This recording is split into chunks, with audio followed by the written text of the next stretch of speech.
Yo, yo, yo, what is up, folks? OCD Mikey Hi-Fi Squirrel here.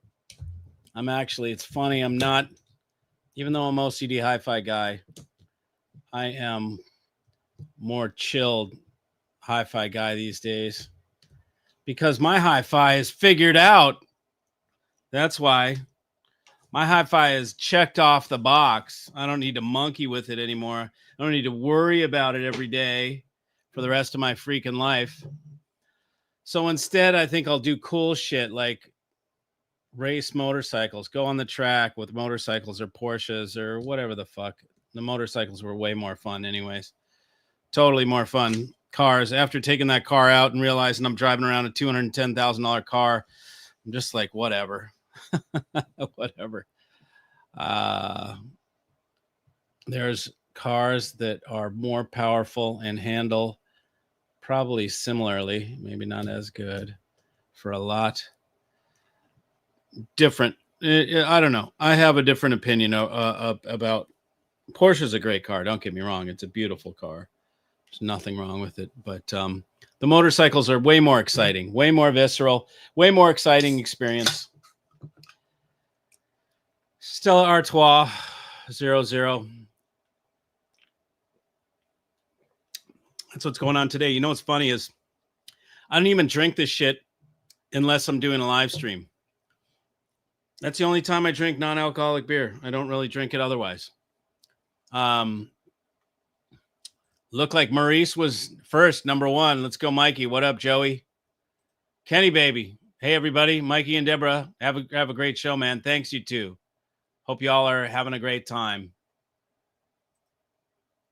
Is there any way you can talk about diffusion and absorption panels? Like which ones are better for a small listening room?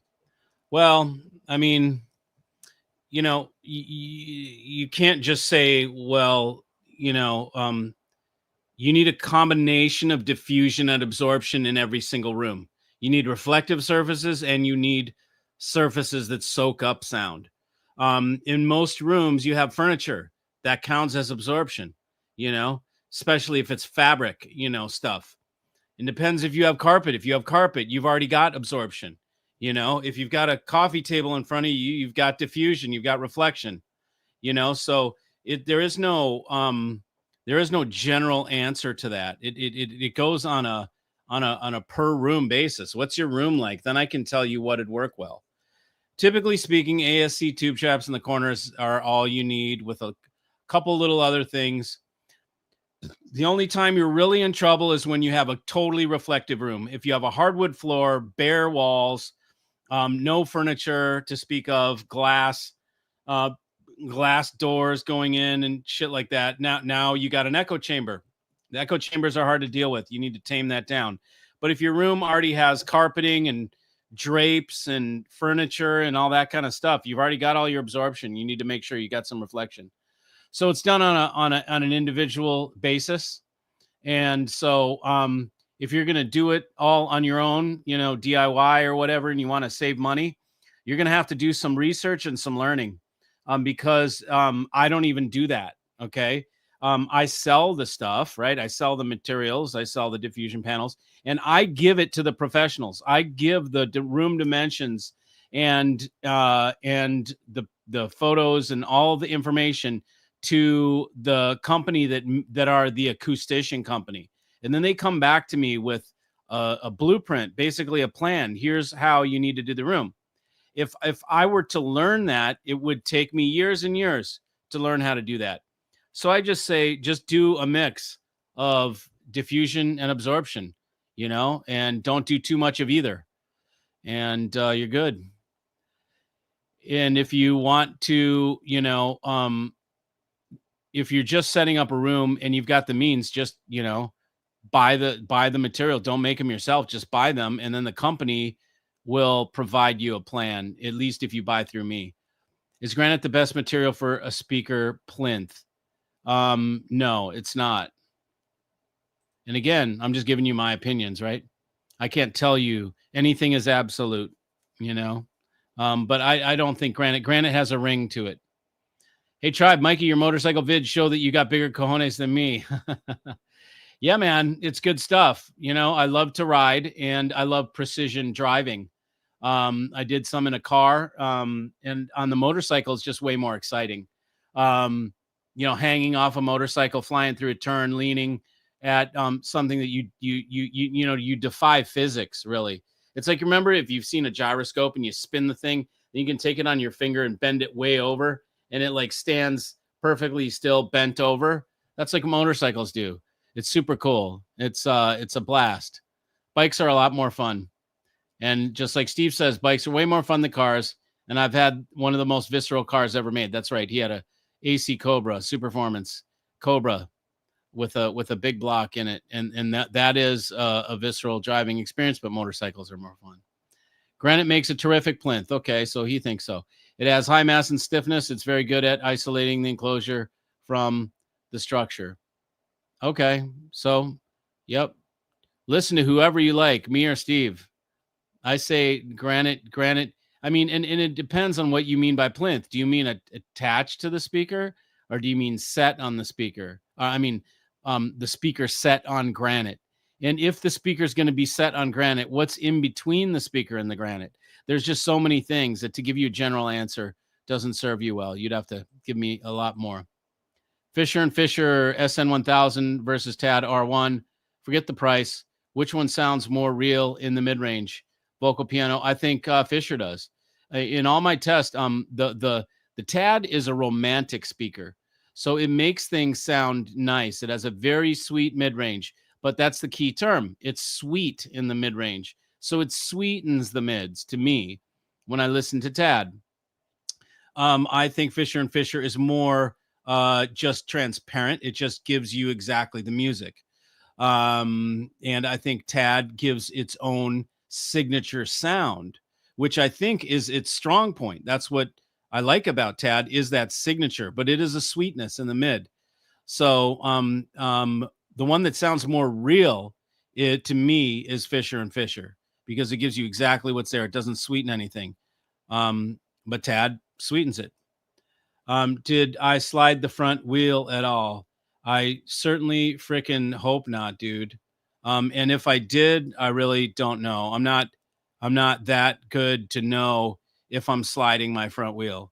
But as far as I know, sliding the front is a freaking very bad idea. That means you're about ready to biff. And typically when the front breaks loose, as far as I know, it breaks loose, you low side and you're cooked. Or if you slide it and then you all of a sudden catch good pavement and that you grip instantly, then you're going to go for a ride. You're high siding. So I saw guys in front of me sliding their rear, going through stuff. That's real pro level when you get into that. I don't want to wipe out, man. It's true that granite can ring, but properly employed, it can be very hard to excite. Oh, that's such a wide open door for a joke. I'm not even going there. I'm not going to go there. But okay, yeah, sure, that makes sense. So it's just like anything. How do you employ it? How do you put it into the circuit? How do you use it? What's up, Joe? I'm loving that new amp. Yeah, baby, absolutely. Have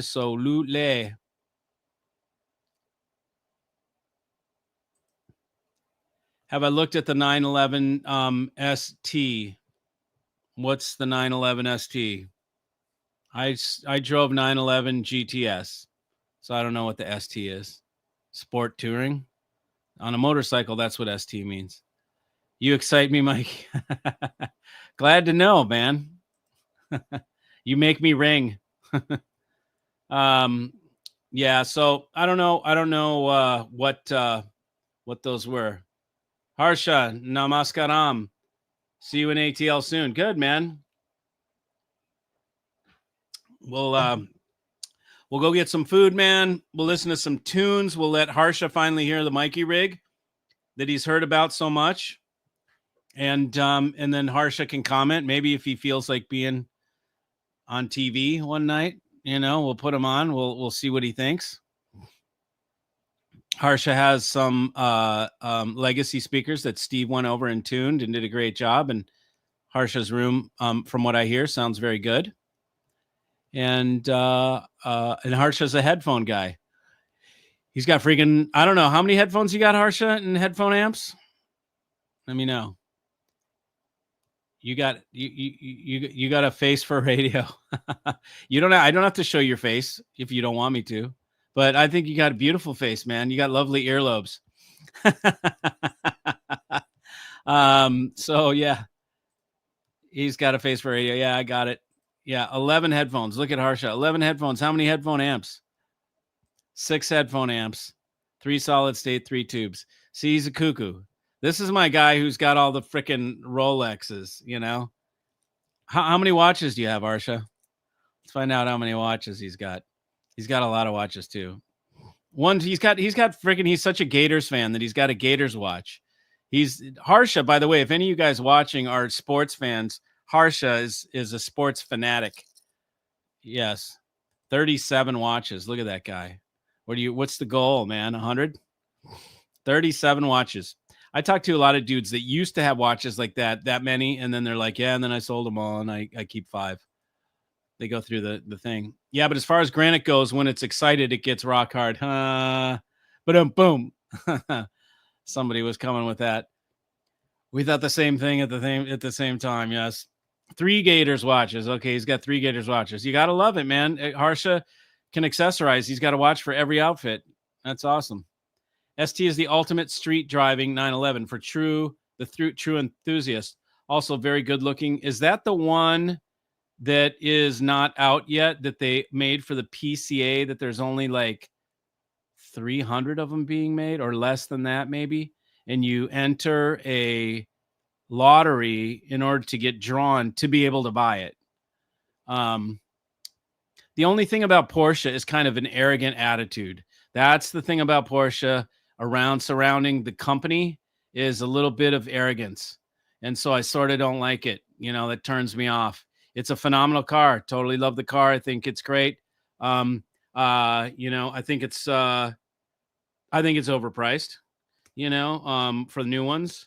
And just like Hi-Fi, there's many Hi-Fis. Porsche would probably be like the D'Agostino or something like that. It's like I can get a car that performs as well for a lot less. But, you know, Porsche, you have the bragging rights and the flex. You get a flex, right? It's a flex car, at least for the more expensive ones. And even the cheap ones, I don't know. I think something about a 718 is just kind of like, it's not a fucking 911. You kind of got to have a 911. And 911 price of entry, what nowadays? 140 is for the base model, you know? So yeah, tell me about the ST. Never an end game. What's never an end game? Oh, I'm tired, man. Sorry, I'm yawning, y'all.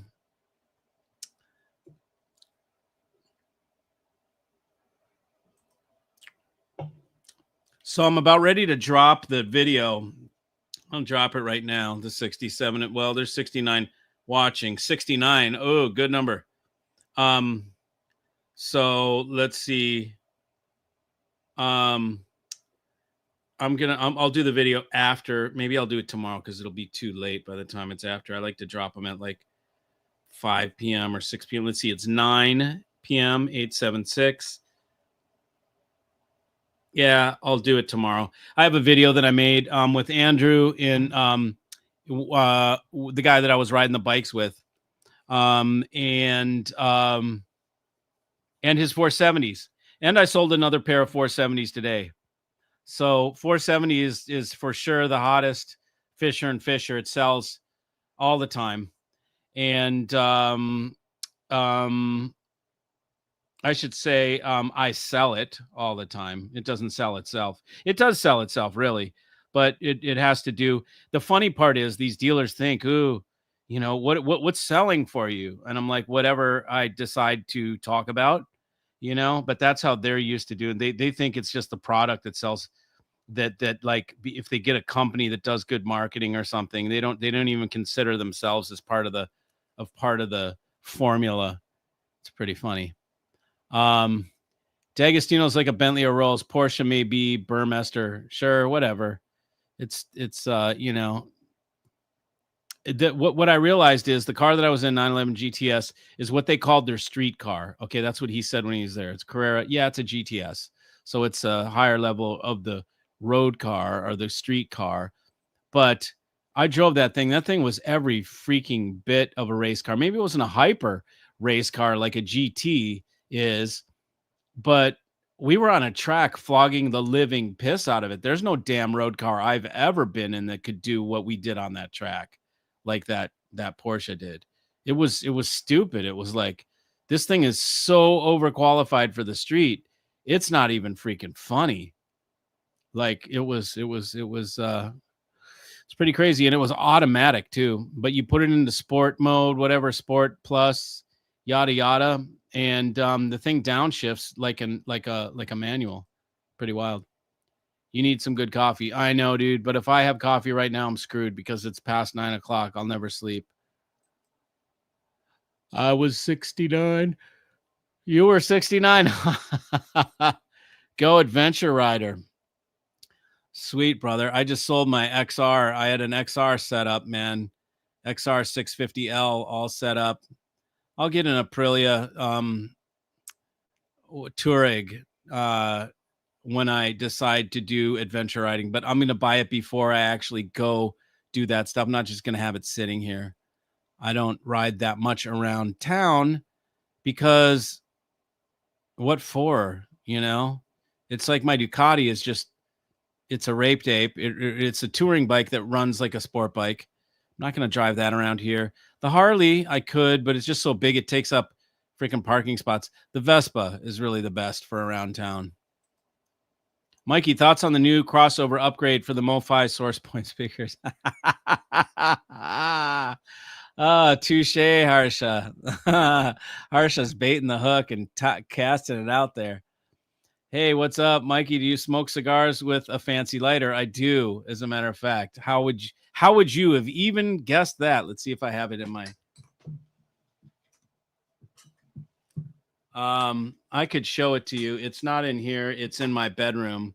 I've got a ST DuPont that is a gold plated, I think. I don't think it's definitely not solid gold.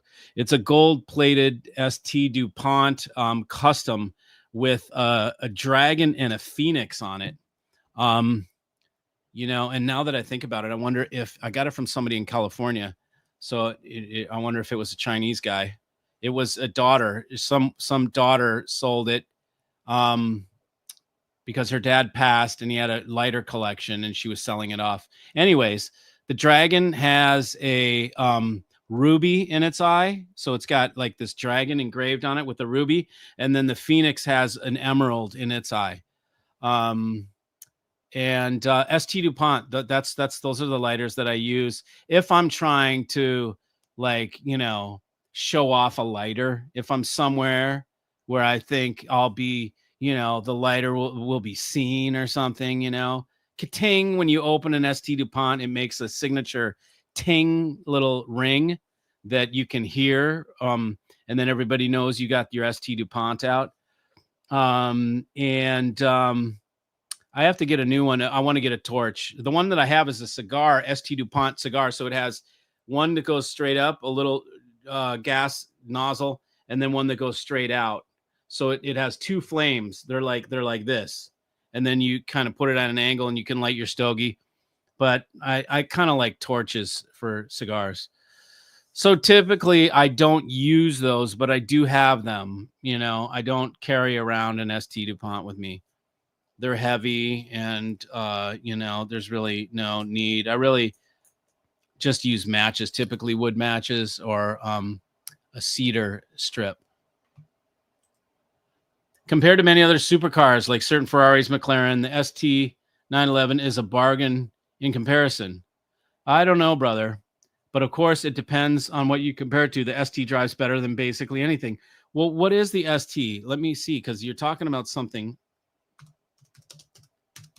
911 ST is a manual 911 GT3 RS. Oh, okay, great. So what is it? $400,000? 300,000. Okay. So you know What are we talking about, dude? You know, a $300,000 fucking street car?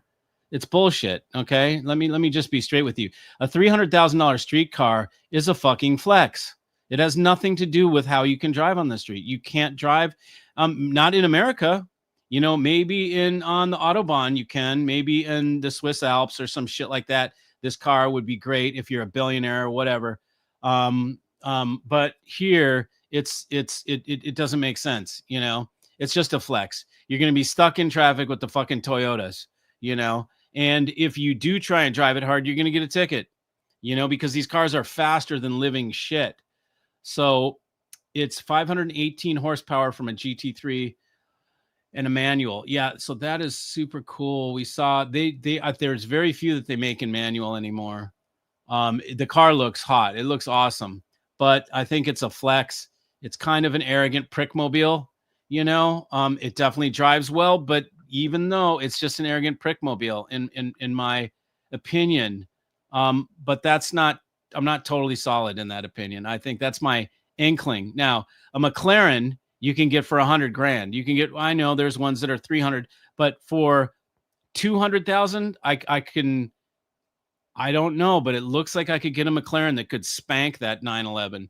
I could get a 600 and something horsepower McLaren for 200,000 with maybe, I don't know, 18,000, maybe less, 8,000 miles on the clock. I could get a Maserati MP20, which is a sick mid-engine car, and just way more exclusive than a Porsche like you see everywhere. And maybe the ST is exclusive because there's 1968 it said made or something like that. But Porsches don't just draw that much attention. They're just like, oh, okay, cool, if you know, whatever. But you know, you show up in a Maserati, mid-engine Maserati, and people are like, whoa, and they don't cost that much. You can get them for $1.50, and they're 2021, and they have, I think they're also around 600 horsepower and way more sick looking, you know, way more intense looking. Oh, that's you, that's you, Big John. So he's claiming you're on here as an adventure rider. I didn't know that, buddy. What's up? Good to see you, man. I'm glad you're here. I did not know that. So what did you say? Oh, you were 69. Yeah, buddy. Hi, Tribe Pacific Northwest checking in. What's up, Rev? Rev got the Fisher & Fisher 470s, and then he was using some Jolita amp, and then he was using a Bel Canto amp that he really liked. And I'm like, look, dude, and he was having some different like kind of issues, and I said, let me send you a Jeff Rowland so you can check that out. Sent him a 555, and he's like, dude, why'd you do that? Now I need it. But Revelry is Brent is a big music guy for sure. Andrew Jones admitting parts matter.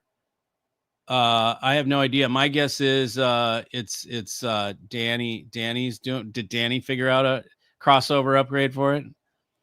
What will you be showing at Capital Audio Fest? I'll be showing the 370. 98 days away. Yipty fucking doodah. What's up, Mikey? You mean I can see all the fat middle-aged dudes with pocket protectors? Sorry, but that's like what it's like. The state of our fucking industry is a joke. It's like, you know, is there any cool young dudes that show up? Look, there's cool old dudes that show up. Okay, I hope I'm one of them, but I don't know. It's still fun to go to, but man, I'm so bored of the shows, man. I'm just being honest. Tony, what's up? Any close calls on those track days? Yep, I had two. They weren't close calls. I mean, they were just things that I corrected for. You know, a couple. One, a guy crashed right in front of me. I didn't fixate on him and dump right into him. You know, I slowed down well and went around him. But he was right the fuck in front of me. I had another one coming out of turn 1, 2, 3. I think it was. Let's see, 1, 2. Well, do you count the other? It would have been 1, 2, 3, 4. Turn 4. And coming out of the turn, goosed it a bit and slid. The back slid, rolled off the throttle, and it gripped again. So I felt the back sliding. You know, I got a little little aggressive on the throttle. I was riding a late model RSVR 1000 V4 Aprilia that Andrew has taken good care of, and the thing's runs like a raped ape. That was the other one, and then I had one other. Oh, when I went into the intermediate group. By the way, you guys, I went from novice to intermediate in one day, so that was pretty cool. That doesn't happen very often, but it's because I've done this before, right? So when I got into the intermediate group, I started following these guys. These guys are way faster than the friggin' novice guys, right? Novice, we were fucking. I was lapping everybody. It was kind of fun because like I'm the badass on the track. With the novices, I get with the damn intermediates, and these guys are totally fucking better than I am, right?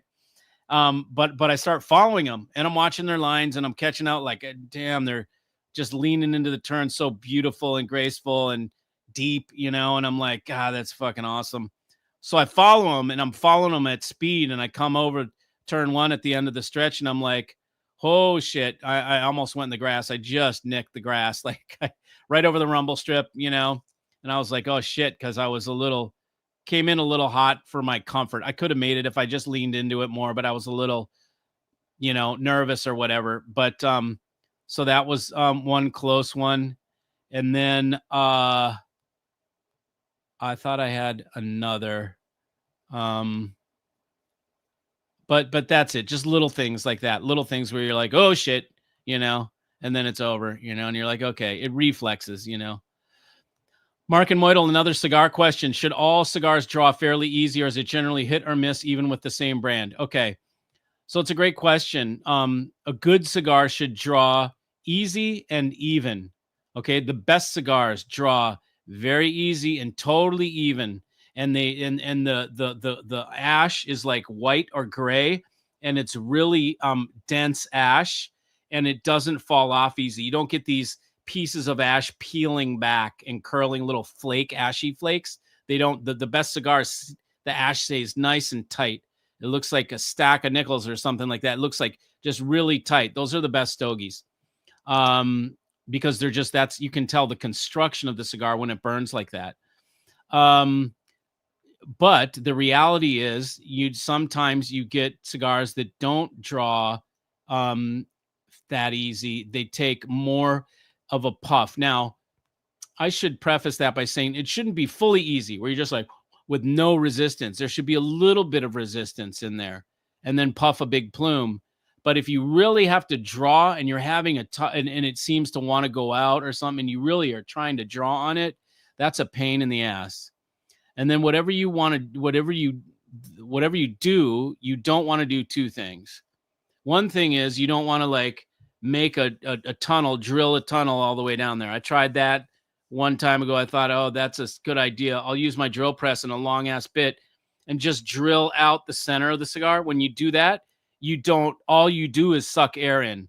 You don't burn any of the tobacco. So you got to chuck the cigar. If you push a poker in there, you will you will expand the cigar and you'll crack the wrapper. So don't shove a poker in there, or you're going to pop the cigar wrapper because you're going to expand it and it's going to fuck it up. So typically you just draw on it and just roll it in your fingers a bit and try and soften it up. See if you can soften it up a bit. But sometimes you just got to chuck a cigar. Typically they go through QC and they shouldn't do that. But we used to get Cubans that would be so inconsistent. It was a real bummer because they were expensive, sometimes. And if you know how to choose good Nicaraguans, they can be better than the Cubans, quite honestly. The thing about the Cuban that's great is they just taste totally different. Even a cheap Cuban, Romeo for like 11 or 12 bucks in the little tubo, whatever they are, Esplendidos or whatever. They taste like Cuban cigars. Like they're unmistakably Cuban. There's no question you're smoking a Cuban. So they're great because they taste different, but they're not necessarily the best cigars. Regarding MoFi source points, I know someone with a pair who needs to move a pair. Just saying, I need to buy. Yeah, so Rev has a mint pair of source point 10s that he told me he'd sell for $1,300.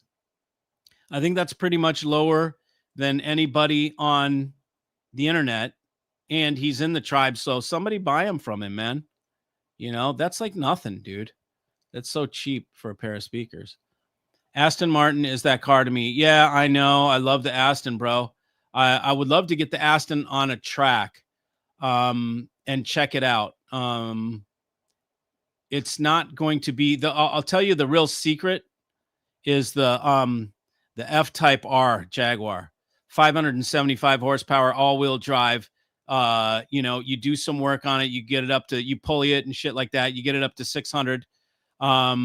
You do some suspension, some Bilsteins maybe, and sway bars or some H&R springs or whatever goes on there, and you could make a 911. I don't know that it would be an eater, but it's definitely more powerful than a 911. It doesn't have the same whatever flex when you pull up. But then again, you know, I mean, it could be said that you flex to other guys, you know, that like Porsche. But for a lot of people, you're just the dick in the Porsche, you know. I guess it doesn't matter. I wouldn't care. If I bought a Porsche, I wouldn't care if I'm the dick. I'd be like, yep, I'm the dick, so, you know, and flip them off, whatever. I wouldn't care because it's a great car. But yeah, so if I'm going to go with something, it's probably going to be a Jag, just because I think you get more for your money with that thing than any other. Have you had a chance to listen to the Ever Solo DMP DAC streamer yet? Thoughts? No, I'm sorry. I don't listen to that kind of stuff. It doesn't interest me. Things that are, you know, the inexpensive type things. And we've gone over this. Look, I know I could get a ton of clicks if I get that piece and I talk about it and whatever. But, you know, I mean, I'm kind of stroking you guys at that point. I'm doing something that I don't care about for clicks. I really couldn't be less interested in inexpensive, cheap, you know, audio. And Ever Solo is it Chinese? Is it Korean? Whatever. It doesn't matter if but is it a couple grand, you know, or whatever? Those inexpensive things, all in one's inexpensive stuff. I'm into the exotics, you know. I mean, you know, I like things that are luxury things. I buy shit that's within my means. I'm not spending too much. When I spend 20 grand on a DAC, I'm not spending too much. I'm spending within my means. When I spend 15 grand on a watch, I'm spending within my means. So I suggest people spend within their means. I've actually had to turn people down. They want to buy a Playback Designs MPD8 and I tell them nope, not the right DAC for you. And if I was an unscrupulous dealer, I'd be like, yeah, take the sale. But if I've sussed them out and I've sussed out their rig and all that kind of stuff, I go, no, you're overbuying.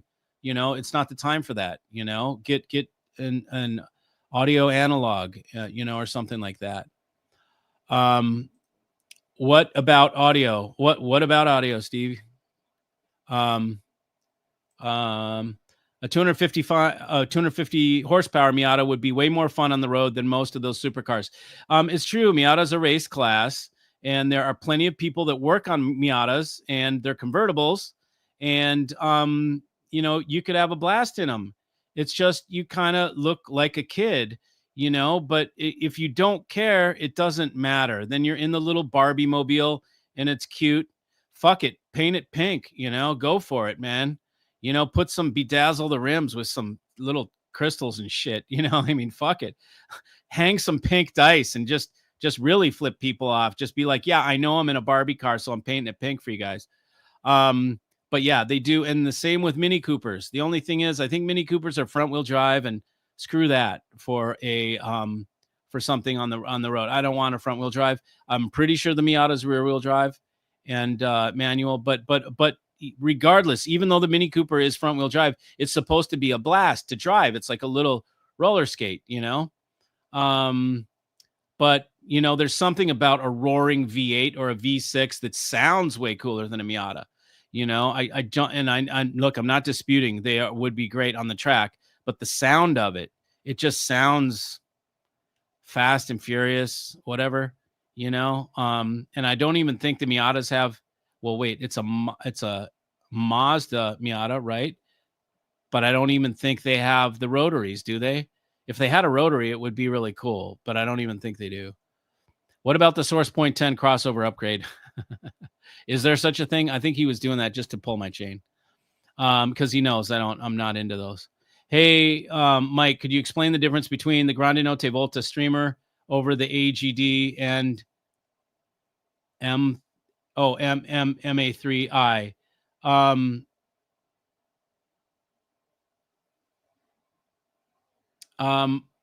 Yep, I'll try my best. So, I mean, no, they all sound great. Okay, the M3i, MA3, is that what you're thinking about? MA3i. That is a DAC streamer. The Grande Notte Volta, is that a DAC in a streamer? I don't even know. I sell the all-in-one. The Grande Nottes and the difference, I can tell you the difference technically, you know.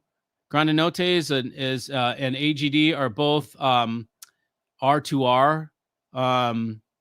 Meitner is a FPGA, but in terms of sound, unless you'd have to clarify. I don't sell the Volta, or I haven't had it in here, the Volta. The Grande Notte, I sell the all-in-one. I think that's their best product, is the all-in-one. That's what they have that nobody else has, the Grande Notte Solo. The AGD makes all the different components, and the AGD is a great piece. I love their front end, and the and it's only $7,500 for the AGD Alto 3 or Alto 2 or Alto, the latest one, whatever. And then the MA3i has a streamer built in. It's like the most comparison would be between the Meitner and the AGD. The Meitner is a little more musical. The AGD is a little bit more transparent.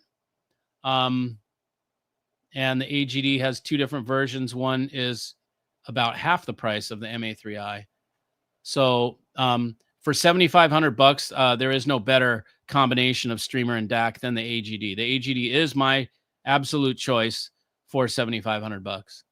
So we'd have to start talking about like price points and get a little more into that. It's kind of a vague question. I can go on track and have as much as fun in it as any Porsche and be right with it in a mullet. Camaro ZL1. Yes, totally, brother. Yeah, that thing is sick, dude. Yeah, I would love to take your car on a track, dude. You let me do that? Probably not. Larry has a sick ZL1 1LE Camaro, and that thing was fun, man.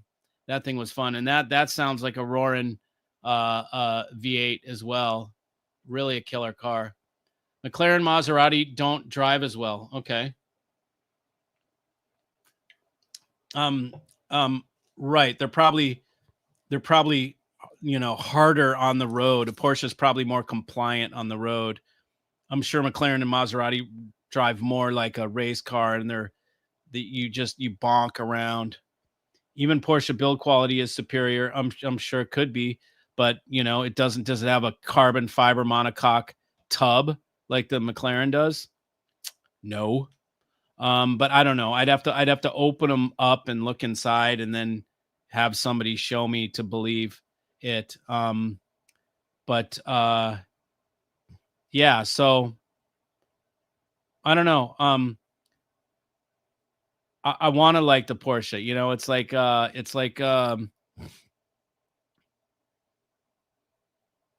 I don't know, man. Like the car you just pointed out, it's like, first of all those other things, McLaren and Maserati, I'm not taking that shit serious.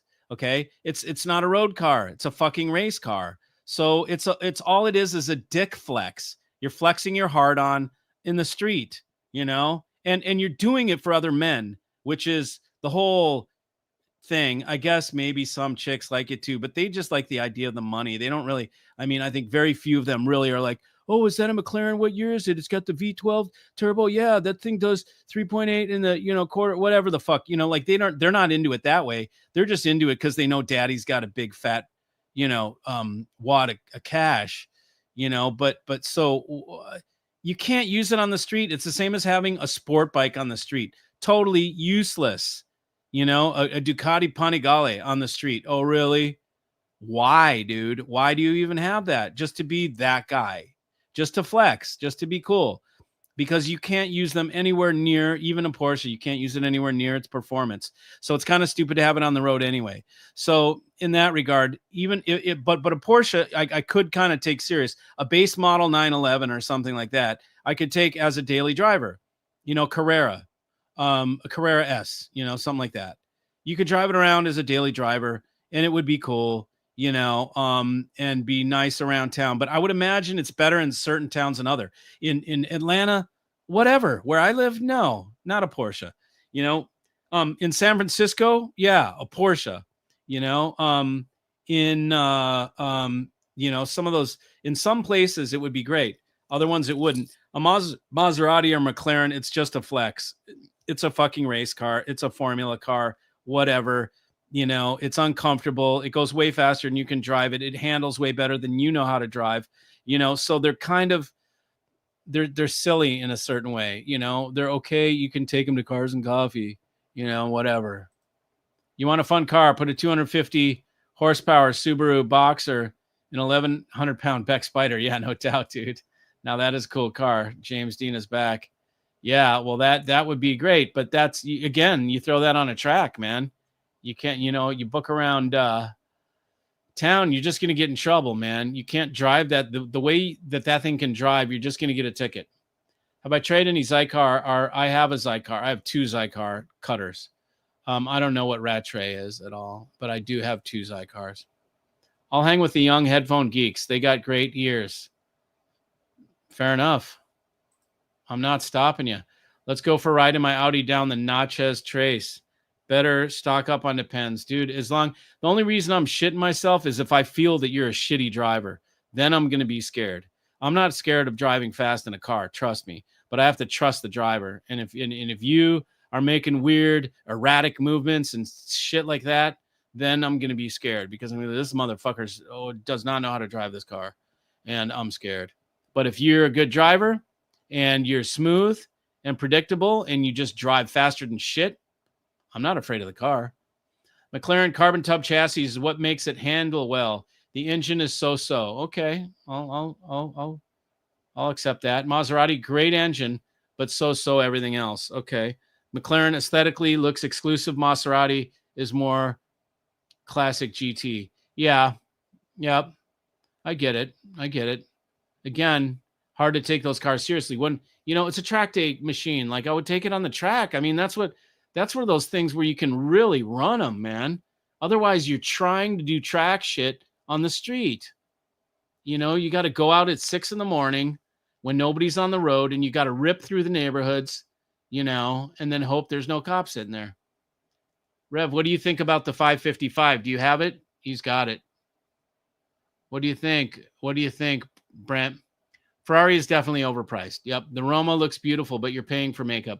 Italian build quality, not painting the wall behind a picture frame. Aston Martin aren't the best driving. Have you driven the V8 Vantage, the new ones? I drove a Vantage, a 2021 Vantage. And it was retarded. I mean, I didn't get it on a track, so I can't say how it handles its weight bias and stuff like that through turns. But on the road, it was like a fucking crazy, man. It was a great car. I thought, this thing's intense, man. It was wild. Jaguar F-Type is a great car for the price. We come to an agreement. I agree. Dude, $50,000 and you got 575 ponies. You put in another 10 grand into that thing and you've got a monster. And if you go for the earlier one, if you go for the F-Type R, the earlier one before they changed, so like, what is it, 2013 or something? You get one like that. Now you're picking one up for $30,000, and then you throw 20. You don't even need to throw 20 in it. You could throw 10 into it. And for 40, you got a raped ape that's screaming at the neighbors, and a convertible if you want. Mike, can you talk a bit about the preamps you sell? I can. I think you're using the preamp feature in the MPD-8. That's correct. If I wasn't going to do that, what other preamps? Nat Audio. The only preamp I would use if I was not using what's in the MPD8 is NAT audio. Now, I would be using the top of the line NAT Magnetostat SE. There is, many people, preamp people consider it to be one of the best preamps ever made. And when I had it in my rig, it made every single audio system sound better until I got the playback designs. And then it was like, okay, so I can, all of a sudden I can, when I compared to just straight out of the amp, straight out of the DAC, it felt like I could hear the tubes. I could hear the fuzz on the edges of the tubes. Thoughts on Arturo Fuente, Hemingway, Maduro? I'm not an Arturo Fuente guy at all. Don't like any of them. I'm also not a Gurkha. I don't like any of those. I'm not a Rocky Patel. I don't like any of those. I'm not. There's a handful of stuff that I just don't like. Arturo Fuente is one of them. I don't like any of the Macanudo. I don't like any of the Cuban brands that are not made in Cuba. Like the Dominican, they're made in Dominican Republic. So I don't like those. I typically don't like any Dominicans. There's very few Dominicans that I like. I'm a Nicaraguan guy. So I like Tatuaje is a guy like My Father. What else?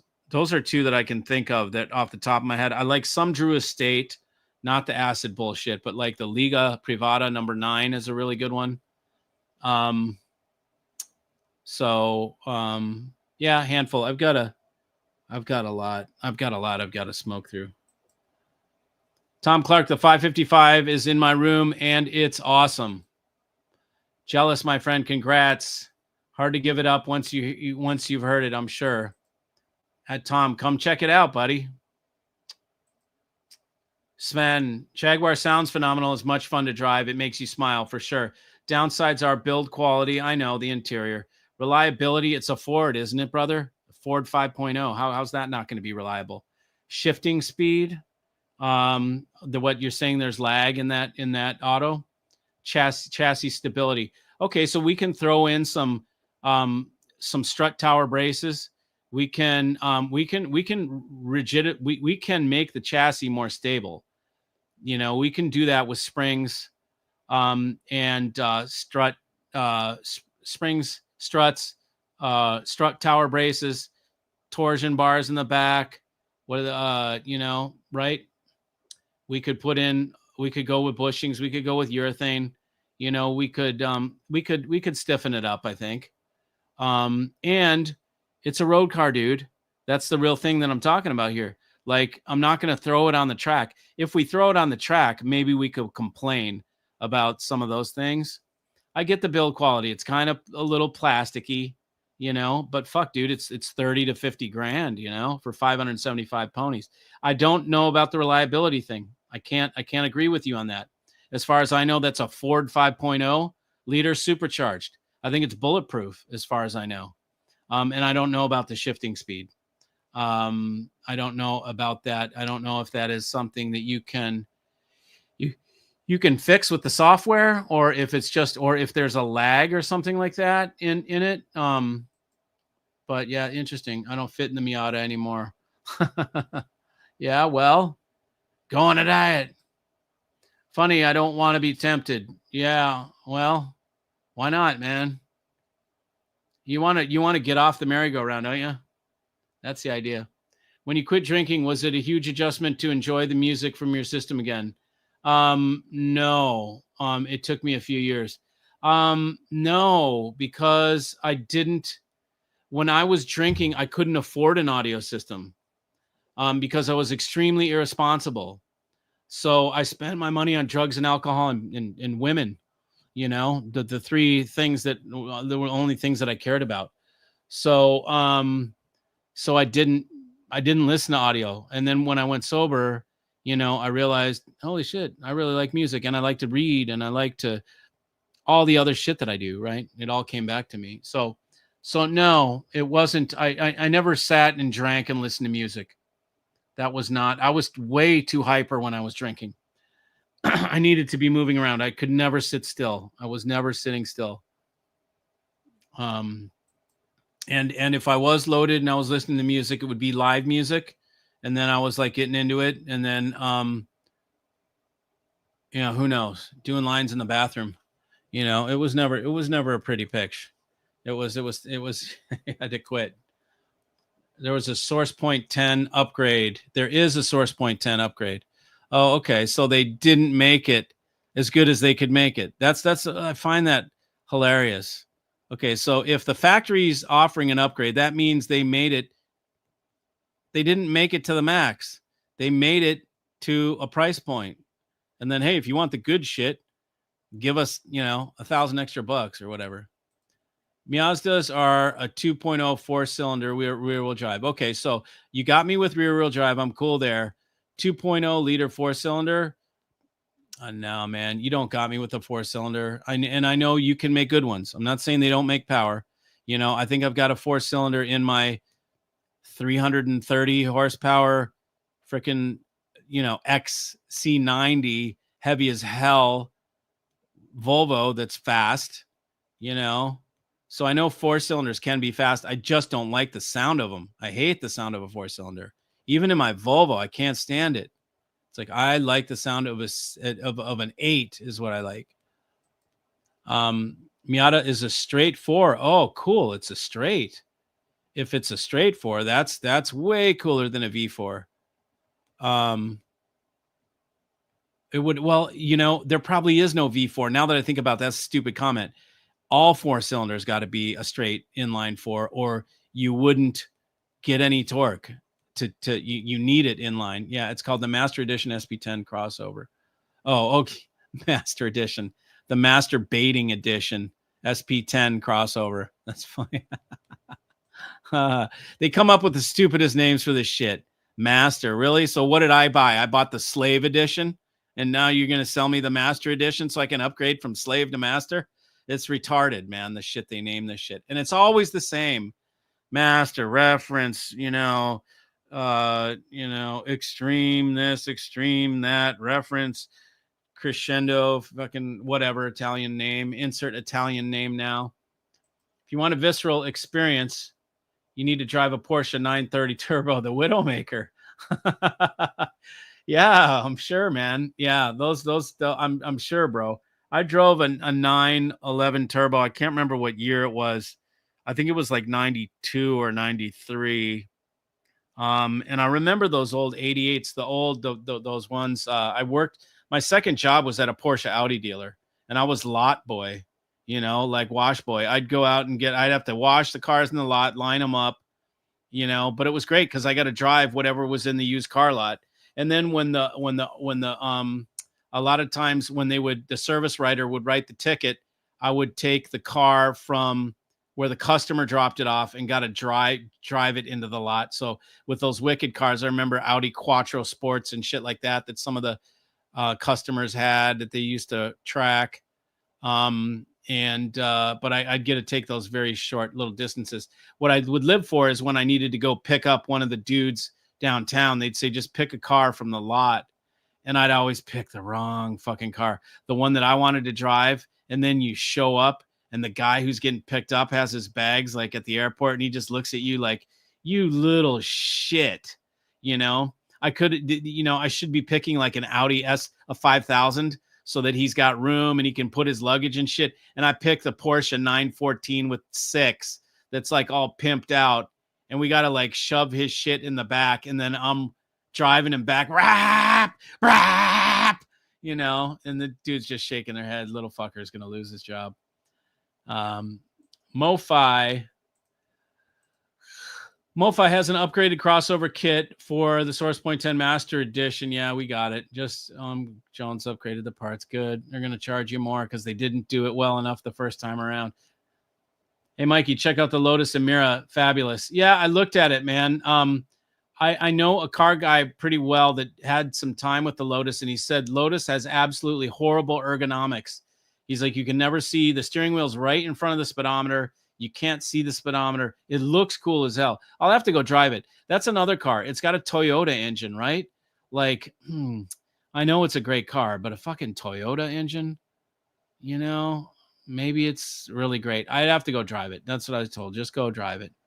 We should go visit Zuffenhausen. I think we should, man. Mikey, how concerned are you about being able to source the components you recommend, given the age of some of the company principals? Do they have succession plans? They have succession. Yes. Yes. Some of them do. One of them doesn't. But the ones that don't have succession plans for a repair facility, then you won't see any new products from them, but you'll still be able to get them repaired. So I don't have any worry about that. And they're also, need repair like hardly ever. Very, very rarely. Maserati is not a race car at all. Okay, well then why does it look like that? It's a GT road car. That thing does not look anything like Grand Touring. Dude, are you talking about the same Maserati? I'm talking about the what is it called? M20? It's a mid-engine, two-seater, not the fucking Quattro Port or whatever. I'm talking about the thing that sits on the ground, looks like a Formula car. And are we talking about the same thing? Let me get you the model number. I think it's called an M20 or something. Maserati MC20 is what it is. Okay, so you're telling me this shit is a fucking touring car? You're telling me that's a Grand Tour?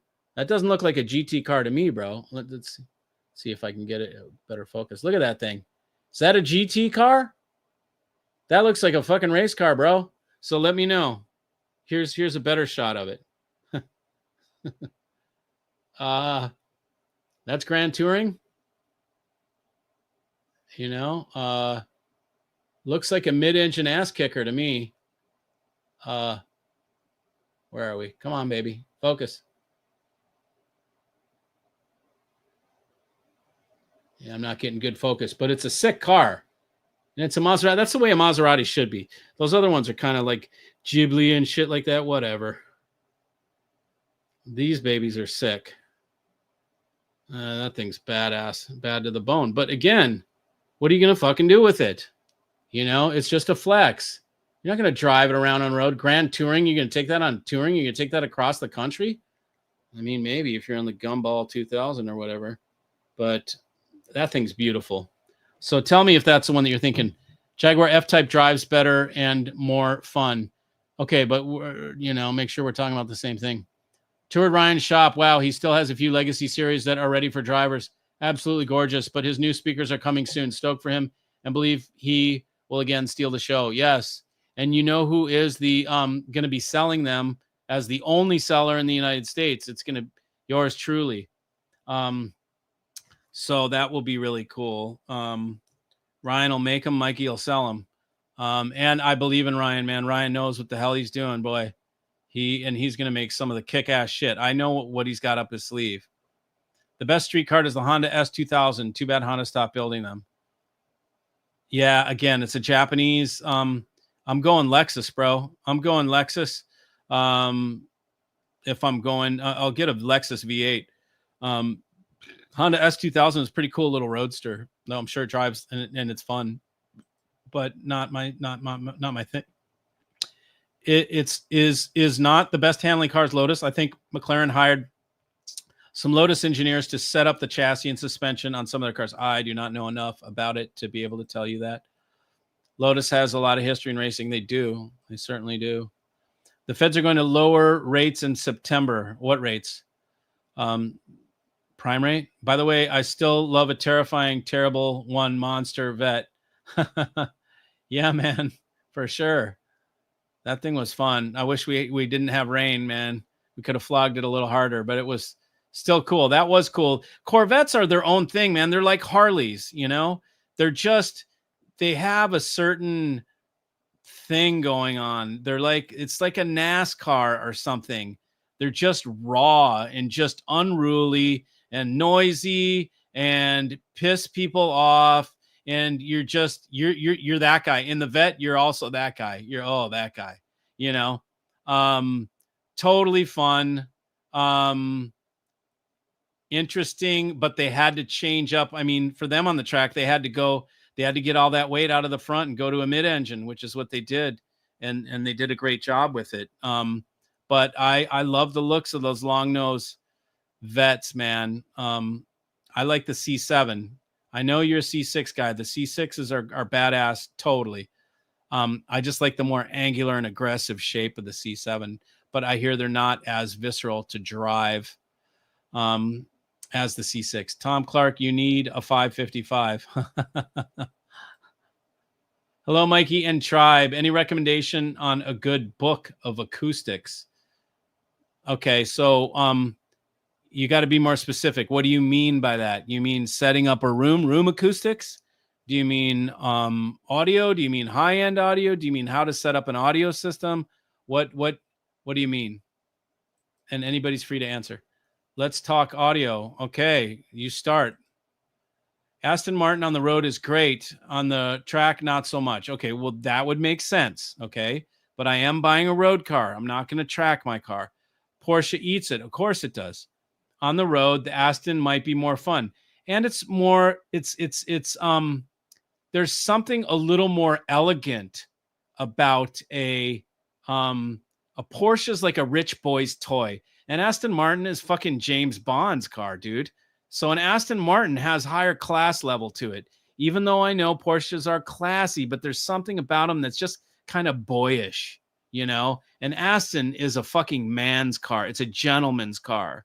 A Porsche can be a dick kid, you know? An Aston probably isn't going to be a dick kid. It's probably going to be more of a man, more of a gentleman type dude. It's an English gentleman's car, you know? And it's got and it's James Bond. That's why I like it. It's English gentleman, but it will fucking kill you in 2 seconds, right? Like it's totally strong and fast. Although the Porsche sounds more raw if you can get naturally aspirated engine. Yeah, it has that 6-cylinder growl to it. Although the V8 is pretty stunning as well. Christian, a brand new Lotus Emira is my vote for Street Machine with D's and style and something. I'll have to go check it out. If a pair of speakers is rested for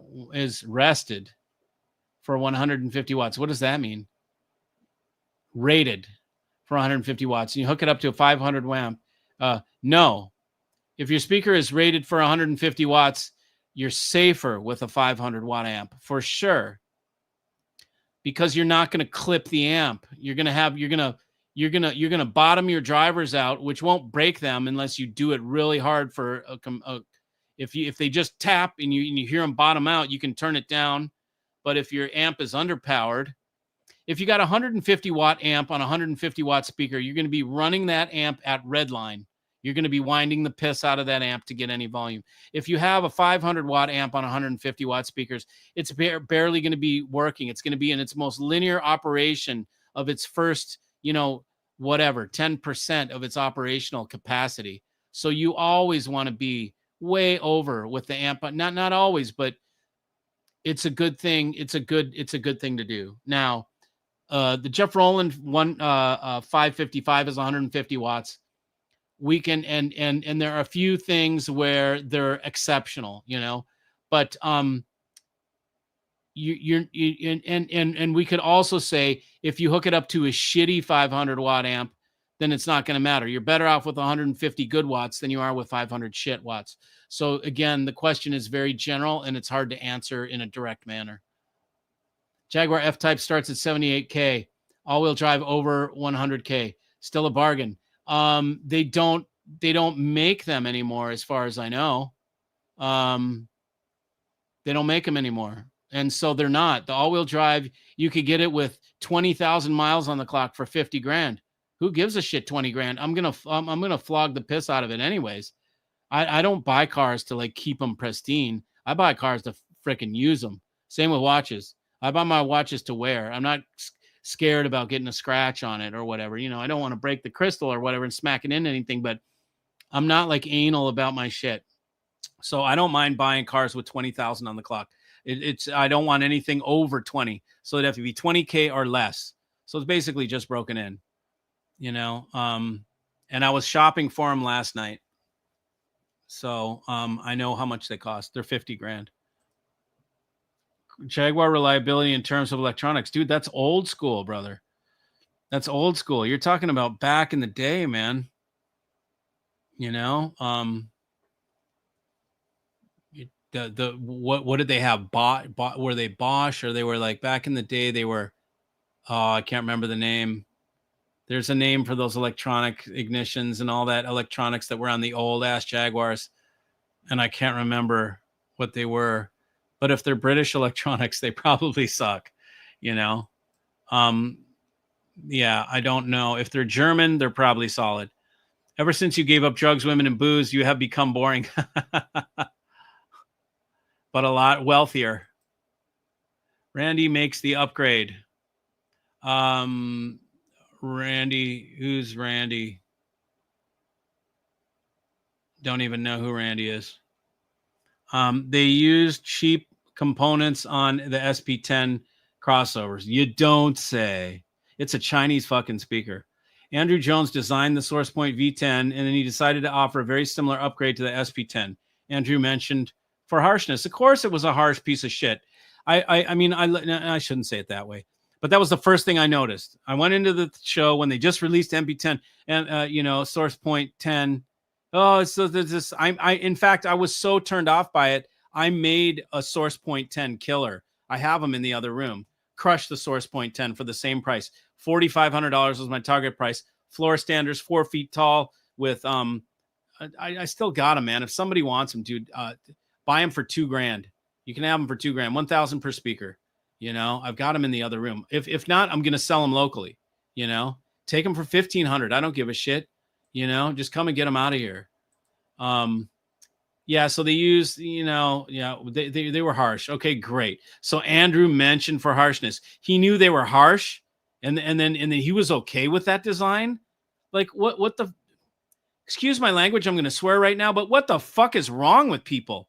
You knew that shit was harsh and you okayed it and you let it go out into production. What kind of a fucking designer is that?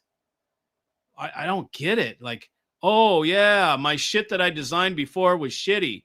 So I fixed it now, and you can pay me $500, or I don't even know how much it is. You can pay me to fix the shit that I didn't do right the first time. And I'm the real holier than thou fucking speaker designer, but I designed it harsh. Explain that one away, dude. You know, why did you design it harsh? So that you could sell an upgrade later? No. Okay. Why? Why did you design it harsh? If you know it's harsh, why did you design it that way? It's just stupidity in this freaking. And I try and tell you guys, man, don't buy that cheap fucking Chinese bullshit because they do shit like this. We fucking design it harsh and then we put it out and then all you motherfuckers buy it, you know, and then you all got harsh ass speakers out there, but you don't know enough about listening to know that shit is harsh. You just see it advertised and pimped in magazines. So you think it's a great speaker. So you buy it. And then it's like, oh, fuck, now I got a speaker that's too harsh. Okay, well, we'll fix it. We'll make it better. And at that point, you're the slave. So it's funny that they call it master because then they offer you the master. So I'm not your master, but you know who's your master? Andrew Jones is your fucking master when you buy SourcePoint 10s. You're his bitch at that point. Now to fix them, you got to buy the upgrade. You know, that's just, that's just lame to me. So whatever. Brent is selling his for $1,300. He might even go $1,250, and then you pay for shipping, and then put the damn upgrade in it, man. Porsche 1718 Cayman gets great car to drive. Yeah, 50-50 weight distributed. Of course, because the 911 exists, it's like you couldn't afford the better car. Totally. But actually, the 718 is very special. The Cayman GT4 is a hidden gem. Yeah, for $170,000, dude. Oh, great. You can have a fucking Boxster for $175,000. A track car. A fucking sweet as hell car. But what the fuck? Buy a 911, man. Put your balls on the fucking line. Think of what you can get for $210. You can get it. You can just be cooler. And again, all this that we're talking about is totally true, but it just goes to show you the stupid like psychology that goes behind this shit. Because you get a 718 and you're just the pussy that couldn't afford the 911. You're not the man. You're the boy in a 718. Oh, really? You got a cute little fucking Cayman That's great, unless you got the GT4. Then you're ballsy Cayman guy, but then you're the dude that spent 170 grand on a fucking Cayman. You know, it's like, oh, you fucking bought the little car that was fucking done up at, 25K less than a 911 man's car. So all that fuckery in the brand is what makes me repulse from it. And it sucks because the car is cool car. It's a great car, but the factory, their arrogance has gotten the best of them. I just don't dig the vibe around it, the marketing around it, the way it this whole thing, this whole psychology that we're talking about, Yeah, the 718 is sweet, dude. It's done right. It's not rear heavy the way the fucking 911 is. It's better balance. It's probably better around a track when it's the GT4, but 170 fucking $5,000 for the little guy, done up in full tilt version. Get a fucking GT3. Just don't have a fucking Porsche unless you can be a baller. That's kind of like how I feel about it. It's reserved for fucking ballers. Otherwise you're a wannabe. You're either the baller or you're the wannabe baller. That's like how it's set up, like in psychology, in the psychological profile of like how Porsche's set up. 718, you're the wannabe baller. 911, you're the baller. GT cars, you're the fucking real baller, but then you're totally flexing because it's a fucking track car. I have a client who has a GT3 RS and a GT2 RS, and he keeps them at the track. He doesn't even fucking drive them around. And then he has another one in Jamaica.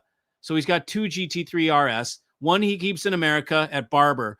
He keeps the GT2 RS in America at Barber. And then he keeps the GT3. He's got another GT3 in Jamaica where he lives.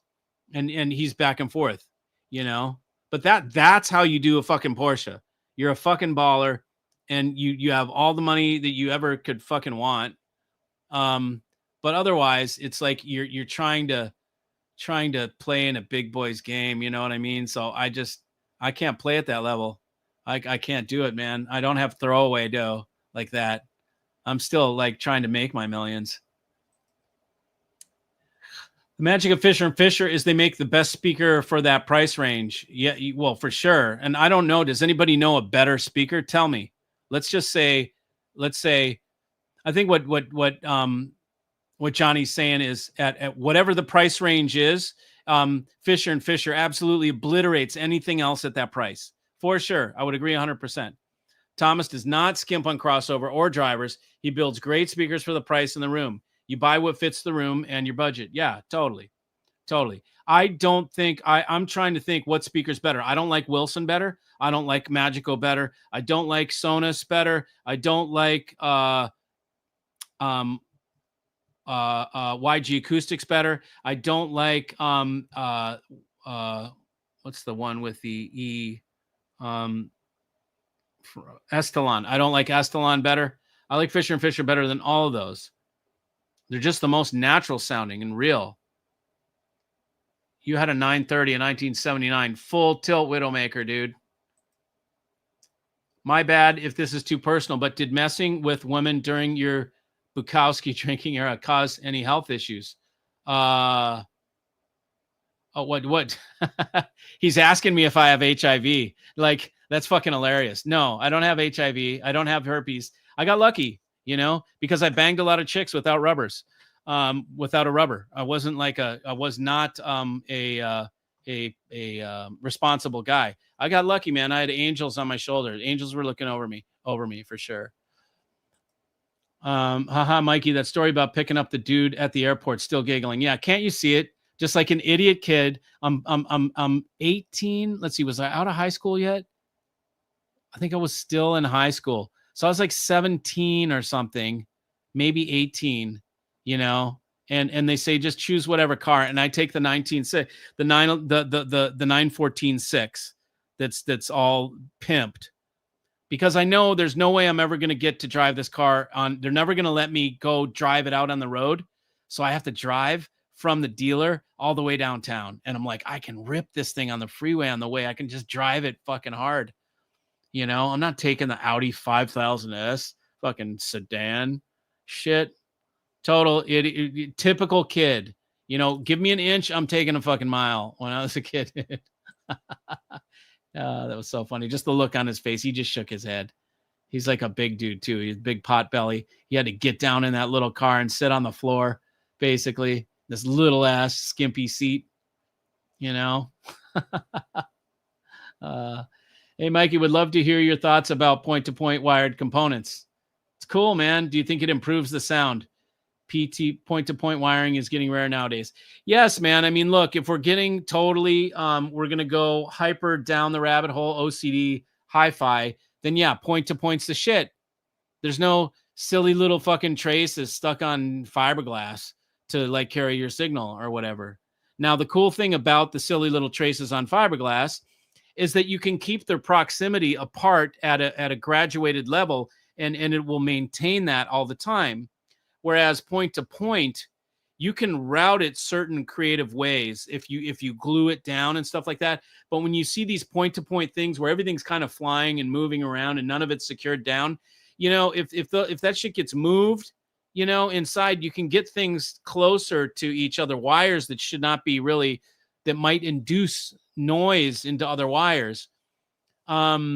But all in all, it's typically point to point. If you can do clean point to point, it's sweet. There's no, you know, and that's why, oh man. And then you can go on, and then if you start to measure it and do it by like, and I don't have a board here right in front of me, but if you do like a surface mount, then there's no legs off the capacitors. All those legs are inductive, you know? So the longer the legs are, the more induction they can have. And you have to have them matched up. So when you if you're really getting OCD about it, they have to be perfectly matched lengths on either side.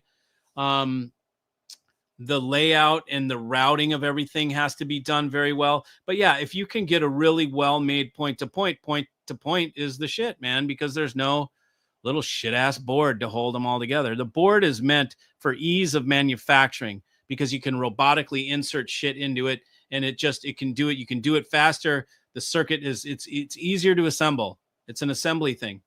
But you all of a sudden you've got little ass traces stuck onto fiberglass, you know? So if you can eliminate that shit, it's better. But there are caveats to that. The Toyota 3.0 V6 is a great engine, reliable, smooth, and lusty sound because it's a 60-degree V6. Okay. I'll have to go listen to it. I'll have to go check it out. The MC20 is a GT with makeup. Okay, so cool. If that's the case, then I'm even more into it because I like GT cars. It looks cool, but it's overpriced. They're about $150 right now, and they're 600 and change horsepower.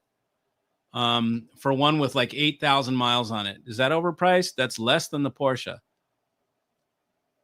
And I think I'd rather have a GT, but I don't know much about those cars. You know, maybe they're just not worth owning. You know, I don't know, but they're beautiful. The 60s Maserati were awesome. Yep. But I definitely wouldn't want, well, I would for an investment, but Maseratis have Ferrari engines, all part of the Stellantis. Well, that's good. Stay away from Lotus. It's owned by a Chinese company now. Okay. And I think Volvo is too, actually. That Maserati looks like the Ford GT40. Yeah, it's a cool looking car, man. Wait, what? I just tuned in. Ryan just tuned in, man. Ryan's the car guy that I'm talking about. Ryan's Vapor Audio, and he's the guy telling me about Lotus having shit ergos, you know. But Ryan, you can chime in on the cars. We've been talking about cars too. Did you ever try this new Furatech version of the Puretech? No, dude. No. You know, that thing was built because people demanded it, right? Okay. So the Puritan PSM 156, phenomenal piece. $2,800 now with all the updated tariff upcharges, $2,800. And then they make a one with Furatech plugs for fucking $7,500. Okay. Because people want that shit. And I'm like, oh God, spare me. Really? look, if you guys want to buy them from me for $7,500, I'm happy to sell them to you. Okay. But I'm not, you will never find me being the dude that is ever going to sit there and tell you it's a night and day difference between the Puritan plug and the regular hospital grade plug. Man, you got to spend the money. You totally need to spend that extra what is that? $4,000, 4, 5, 6, $5,000, 5, 6, 70. It's $5,000 more for what? Fucking Furatech plugs? Oh my God, dude. Let me punch somebody in the trunks. It's like, seriously, that's like that just, oh, I hate that kind of shit. Look, if you want to do something, get a freaking better DAC, get a better amp, get better speakers. Don't spend $5,000 more to have the Furatech fucking plugs in your Puritan.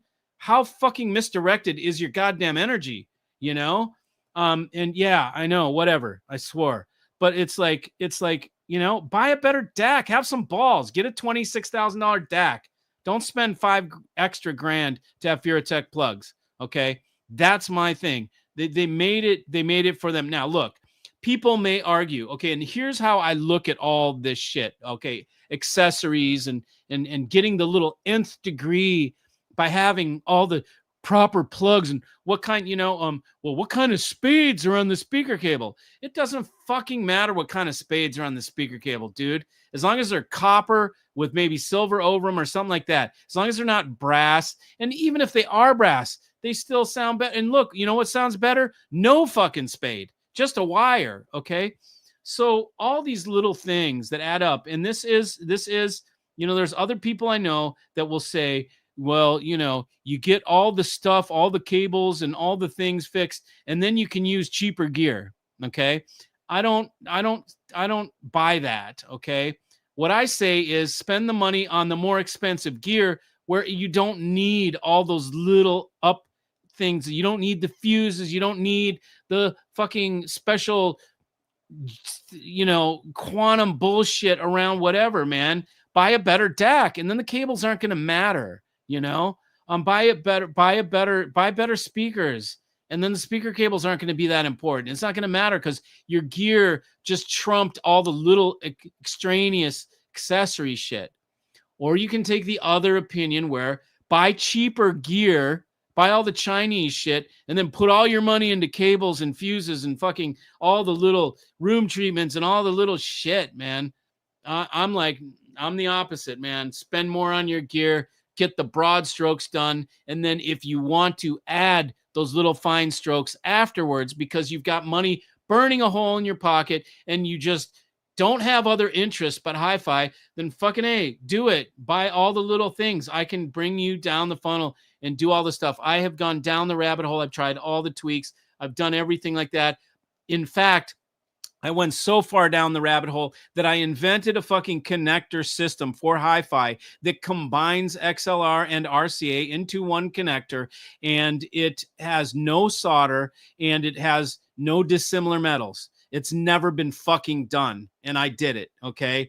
There is no other design that is solderless and no dissimilar metals, okay? Tell me if there is one, okay? Anything that has pure silver needs fucking solder because you can't make a machined part out of pure silver. It's too fucking soft. You'll strip it. You can't crank it down. You can't put a threaded screw into anything. You have to solder it.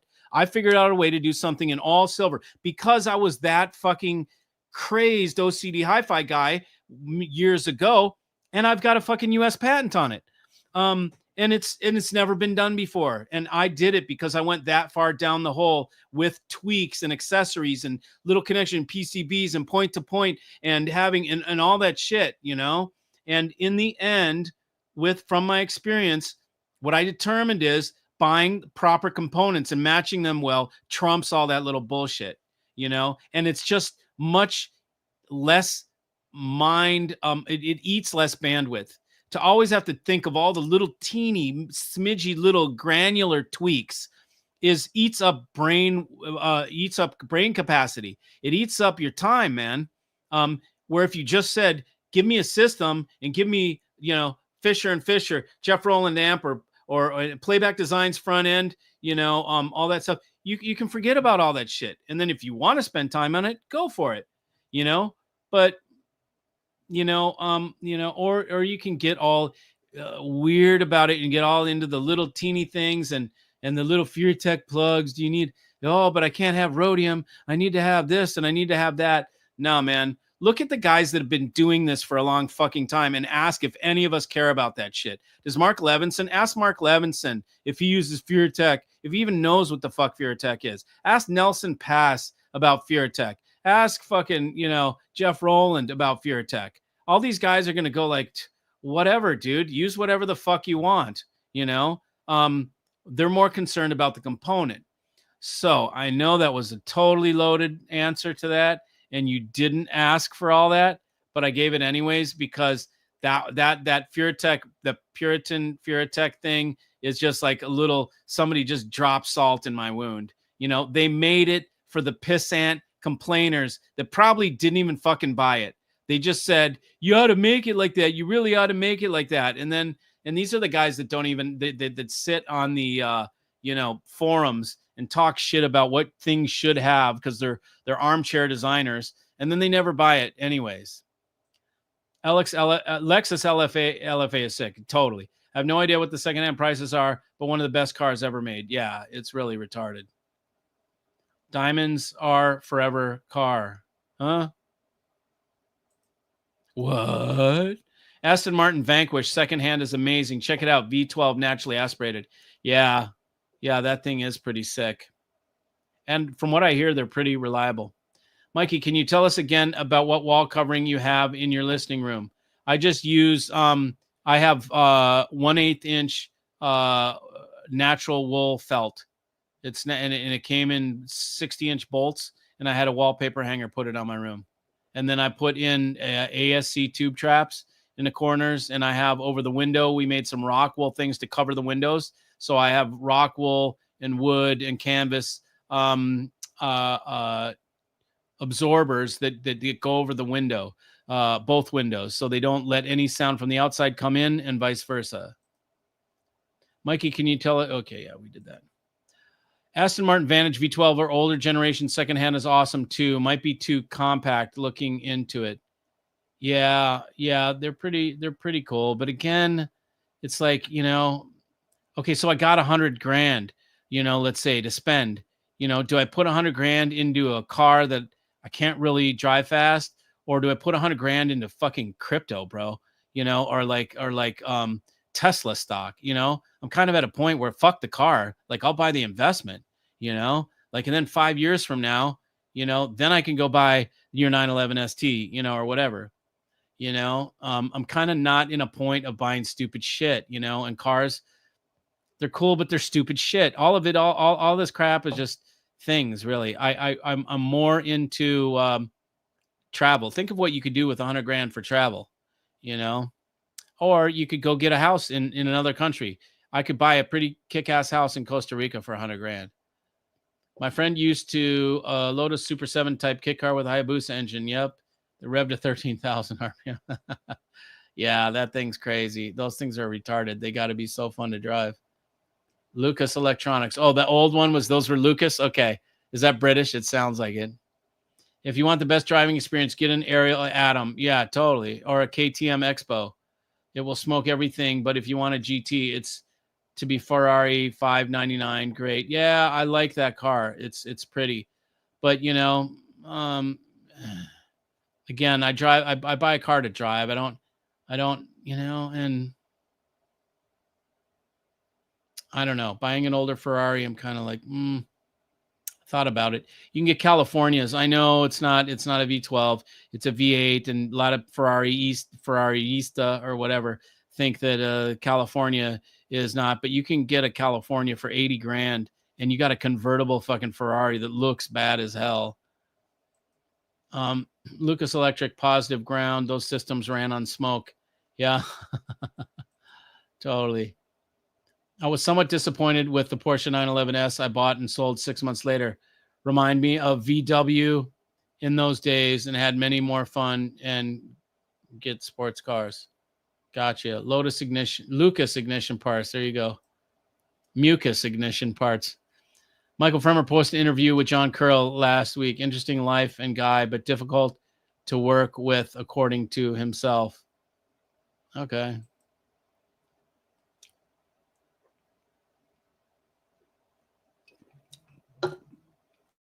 Matte metallic green BMW Z4 M40i looks pretty cool. 78K. Yep, I'm sure that's a good one.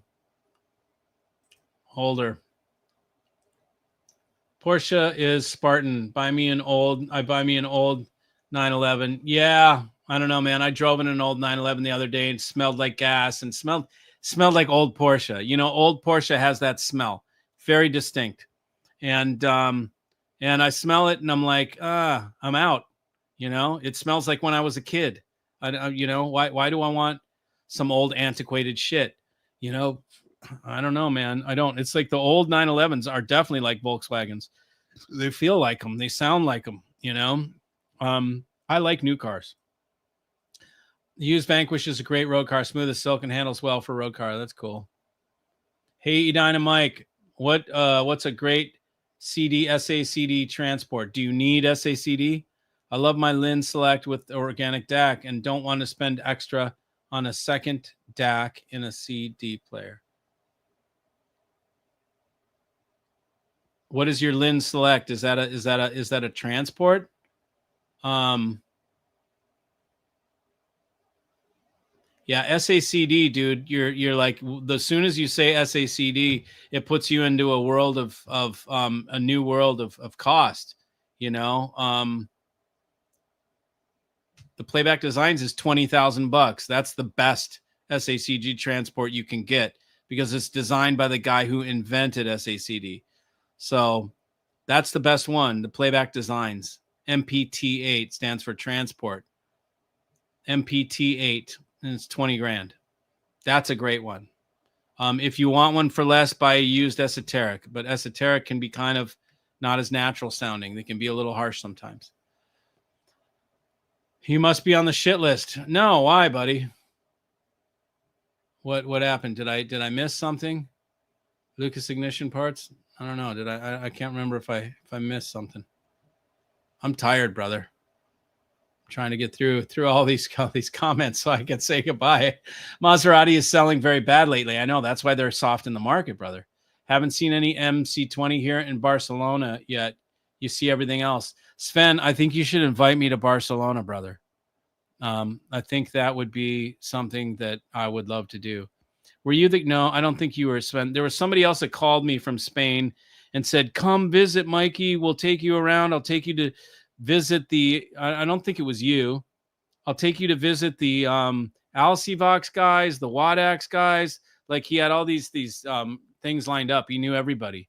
And he's like, come visit. I want to come and see Sagrada Familia. I want to come and see Valladolid, which is where my family hails from.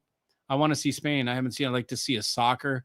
There's supposed to be like some sort of soccer stadium there that is like a legendary soccer stadium, and I like to see the team play, even though I'm not that into soccer at all. I'm not into it whatsoever, but still like to go. Mikey greets from Cape Town. There you go. Point to point reminds me of earlier Audio Note and EAR, which reminds me, have you heard or read about the new Audio Note UK speaker V referred to as field coil? Yeah, yes. Yeah, he has it at the shows. He brings it to the shows. Very great. It's a good speaker.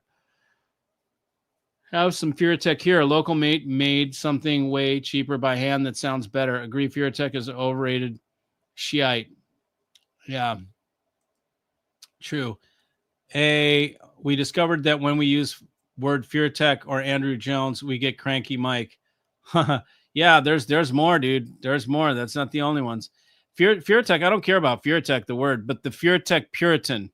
Okay, that's what pisses me off, because Puritan is a brand that I think is a great value, and they were in my pocket of like cool companies that don't sell out to the audiophile bullshit. And what I see with the Puritan is now they've bit onto and they've sold out to audiophile bullshit. They've sold out to the audiophiles, and so they're making something that is whatever. It's not that it's Puritan. It's that it's my beloved Puritan falling for the audiophile bullshit. That's the sore spot for me. And Andrew Jones, I don't give a shit about Andrew Jones. It could be any designer that doesn't design it to 100%, to me is like, I want to know why. Why didn't you design it? Did they tell you we want it designed using the cheapest possible shit you can find? And then it just makes a case for me in the Chinese audio, Chinese made shit. It's just like, okay, so you want to buy the stuff that they figured out how to make it as shitty as cheap as they could possibly make it. Not necessarily shitty, but just cheap. And typically, if you're making as cheap as you can, that's going to be shitty. So it's not Andrew Jones. You know, I got nothing against the guy. I have something against any designer that doesn't design to 100% of his ability. He half-asses shit. Why? Because you're somebody's bitch and you're getting paid, and they didn't pay you to design it well. They paid you to design it half-ass. And then what a compromised position for somebody. Really? You got to work at half-ass something you would never put your own name on, you know? And you put somebody else's name on it, you know, or would you put your own on it? Are you proud that you made a thing that was too sharp? So it's again, it's not that it's Andrew Jones, it's a compromised designer. So any fucking designer, I don't care who it is, nothing to do with Andrew at all. And the same with Puritan, nothing to do with that brand. I think they make good sockets. I put them on my power strip, but I don't charge $7,000 for my fucking power strip. So it's just silly, you know, all that. It's just so much better. Appreciate your response, brother. I had angels on my side too. 14 years sober from alcohol and free from the chaos it caused. Long live Mikey. Long live Harry too, man. Peace to you, brother. Keep coming back. John Newcomb, Mikey has been there already. Listen to the man. Yes, dude, I have. I did all this shit. I took it to the max. You know, Mikey, I go to 11. Dude, I mean, you saw me on a motorcycle. I'm doing $100 on a motorcycle. I'm going to turn 57 shortly, you know? Anyways, I don't know that relates, but I go to the max. I don't hold back. And so when I went down the rabbit hole with audio, I went cuckoo for Cocoa Puffs, dudes. I mean, you should see my patent. I should show you the drawing that was in my head. I had in my head the exploded view of the thing, and I described it to a guy that could put it into CAD language, and he made it into CAD design. You know, I should show you all the little parts and the ways that I designed the little plastic tongue that goes in here that clicks in to hold the foil to do the thing. I mean, all this shit was in my head. I don't know how I honestly, I don't know how the hell I did it. I look back and I'm like, Jesus Christ, like, how did I get that freaking tweaked over something, you know? But that's how tweaked I got over these little things like solder in the signal path. There can't be any solder in the signal path, you know? That was what I was tripping on. And so I created this thing, and then all of a sudden I got an MPD-8, and I'm like, I don't even need to make those stupid fucking connectors. Like, they don't even matter anymore, you know? So it's you kind of, you go around and you learn it. You go down there and you figure it out, and then you come back and you go, okay. And if you look at or you talk to any of us hi-fi guys, any of the guys that have been doing this shit for a long time, the old dogs, find out if they give a shit about cables. And they'll fucking say, no, man, just use good stuff. You don't need to have the quantum this and that and, you know, monkey jizz lubricant or whatever the hell, you know. It's like it's stupid. We laugh at it, you know, but some people, it does change the sound. Some people make a living at it. Nothing wrong with it, but typically after you go down the rabbit hole and come back, you're just like, you realize what's not important. And certain things just aren't important, you know. But they do add up, and you can add them in later if you want to, but it's not the main important things. What I'm kind of like is like, look, if you want to spend your whole life on audio, then you can get into all that granular shit. But, you know, I'm more about, let's do other things like Andrew and I did this weekend, and I'm going to drop that video tomorrow. We hung out, we listened to music for a little bit, but the majority of the shit we did was motorcycles on a track, you know, and we sat there with other dudes. We smoked cigars sitting there around the track, and we talked about all sorts of stuff, you know.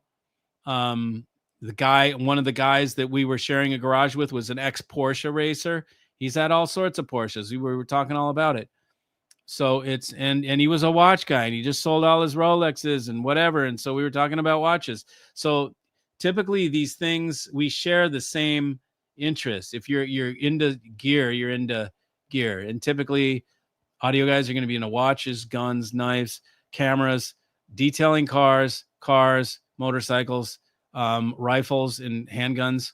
Like we all kind of boats, boating, scuba diving, kayaking, just shit that takes gear. It's like a guy thing, whatever, man. By the way, the car disconnectors on the Roland is badass. Yes, it's one of the few things that you can really crank down on spades and get a real killer crank down. Yes, the solderless idea is great. It's just not that important when your gear is better. There was a day when Mikey would buy the Porsche. There probably, if I had the money, yeah. I mean, look, if I had the money now, I'd buy it. It's just I'm not going to go spend, $200,000 on a freaking car that I can't use at 100%. Now, if I spend $200,000 on an audio system, I can use it at 100% all day long, 3 a.m, anytime I want to. I can use it at 100% of its capability. Okay. A car, you can't. A motorcycle, you can't. So there's something unique and special. So I value an audio system more because I can use it at 100% all the time. And it really fulfills me. It gives me a same level of fulfillment. When I'm sitting listening to music, man, it's fulfilling me. We soundproofed recording studios in Mongolia with felt. Mikey making sense. Yes, man, Mongolia. Holy shit. That's pretty wild. You can have many great steaks for $100,000 too. Yeah. No shit, you can, man. How about Lexus LC500? There you go. That's it right there. Normally aspirated V8 with the top end done by Yamaha, 900 watt, Mark Levinson. Yeah, it's a win-win. I've totally looked at that thing. It's a great machine, man. Super good, strong, great value. Yeah, the California Ferrari is nice, but kind of like the Cayman with Porsche. Poor man's Ferrari. Exactly, right. But chicks don't know the difference. I used to pick up chicks with my 944 turbo with BBS rims on it when I was in my 20s. Just pull up like I'm in a Porsche. Yeah, they didn't know any better, man. They saw red Porsche, gold BBS rims. It was a Porsche, man. That's all. It worked. Hey, Mikey joining. There he is, Andrew the motorcycle racer. We're going to drop the video tomorrow, buddy. Andrew's got the 470s. We set him up in his room, and he's got a very unlikely room. I wanted to show his room, and I did show it in the video because it's a room that probably a lot of you guys can relate to. It's got a TV in the middle, and it's in a basement, and it's not like my room, man. It's more of a realistic everyman's room. And so I thought this will be great to show people so they can see, I can still use Fisher & Fisher 470s in a room like this, and it can still kick total ass and get a lot out of it and beat out ATCs and yada, yada. GT3 Cup MR for the track, Toyota Tacoma for the track. Take the Toyota, the Taco out there. Tell us about the new 6K audio analog AA1000DM power amplifier. Very cool chassis. Yeah, man, that is a badass 100 watt per channel Class AB amplifier made in Italy. Everybody should have one of these in your audio collection, regardless. This is like, okay, so like if you're going to get set up for, I don't know, anything that you're doing, camera, guitar playing, whatever, you've got to have your staples, your things that you always have there. And 100 watt solid state amp is a must. You need, even if you're not using it, you need to have one there, either to use in your system, or if you're not using it in your system, it should be there for backup. It should be there for posterity. It should be there to compare things to. But it's like 100 watt solid state amp, stereo amp is like a must have. Okay. That's what I consider, like, it needs to be in the toolbox. And this is one that's $6,000. It's got a killer power supply. It's strong. It's musical. It's a freaking great amplifier. And it's only $6,000. You know, if this were Macintosh, it would be 12 grand, you know? So I don't know what else to say about it. It's a great piece, man. It's a really great piece. And I think I've got two of them right now, that are they don't have the tariff on them. I'll have to add, I think 15%. I'll have to add 7% to that 6K once those two are sold out when I get my new order. So I haven't done it yet. The Lin is a DAC and preamp and streamer. Okay, so you just need a transport. Do you need it to be SACD? We'll look for playback designs and esoteric. Yeah, okay, so you need SACD. Facts. Yes, I like to spit facts. GT3 Cup car for track, Toyota Tacoma to get to the track. Okay, got you. Yeah, there you go. By the way, a small brand I do love and have heard a lot about is Lieben out of Japan. Pity his tubes keep changing. Yeah, that I don't like when they keep changing stuff, man. I've got a Japanese DAC right now, a Concert Fidelity. Concert Fidelity. If someone wants a killer DAC, I'll sell it for $3 grand. It's a Japanese high-end tube DAC, and really a great piece. Somebody buy it, dude. I've got so much of this stuff. I need to just, God damn it, to list it and do the photos of everything and list them all. It'll take me months, you know, and I just don't want to do it. Concert Fidelity DAC, $3,000. It was really $3,500. I'll take $500. I'll tell you what, $2,700, and I'll include the shipping. Somebody just call me up and take it, man. Don't be a freaking retard. You know, do it. $2,700 is retarded for what this is. I think you got me hooked on cigars for special occasions. There you go, buddy. Did you see I left you that Epernay in your car, in your truck, in that brand new ashtray that I designed? You got a stogie sitting in there, buddy. You can smoke it. I've had a few 911s, enjoyable, but for me, they create an itch that only a cup car can scratch. Yeah, right. That's what I felt like. I felt like, Jesus. I mean, he was driving it so fast through this little teeny track. I was like, I'm so impressed. This car is capable of this car's capability. And this is the street car? I'm like, Jesus. And then we went out, and there was a GT3 RS done up by something with an M. It's one of the race teams that does parts for their cars, and makes them track ready. And I was like, this thing's pretty sick. Is this a cup car? And they're like, that's faster than a cup car. So I don't know what the hell it was. It's a 911 GTS. 911. It's a GT3 RS. GT3 RS on the back. But then it had a fuel door, what looked like a fuel door up on the front fender. And I said, isn't that make it a hybrid? Isn't that where the hybrid plug goes? It was on passenger side. So I don't know if that was a fuel door or not. Maybe someone can tell me. Old 911 light up front can be dangerous in wet weather. Yeah, but you learn, not the new ones. The new ones have traction control.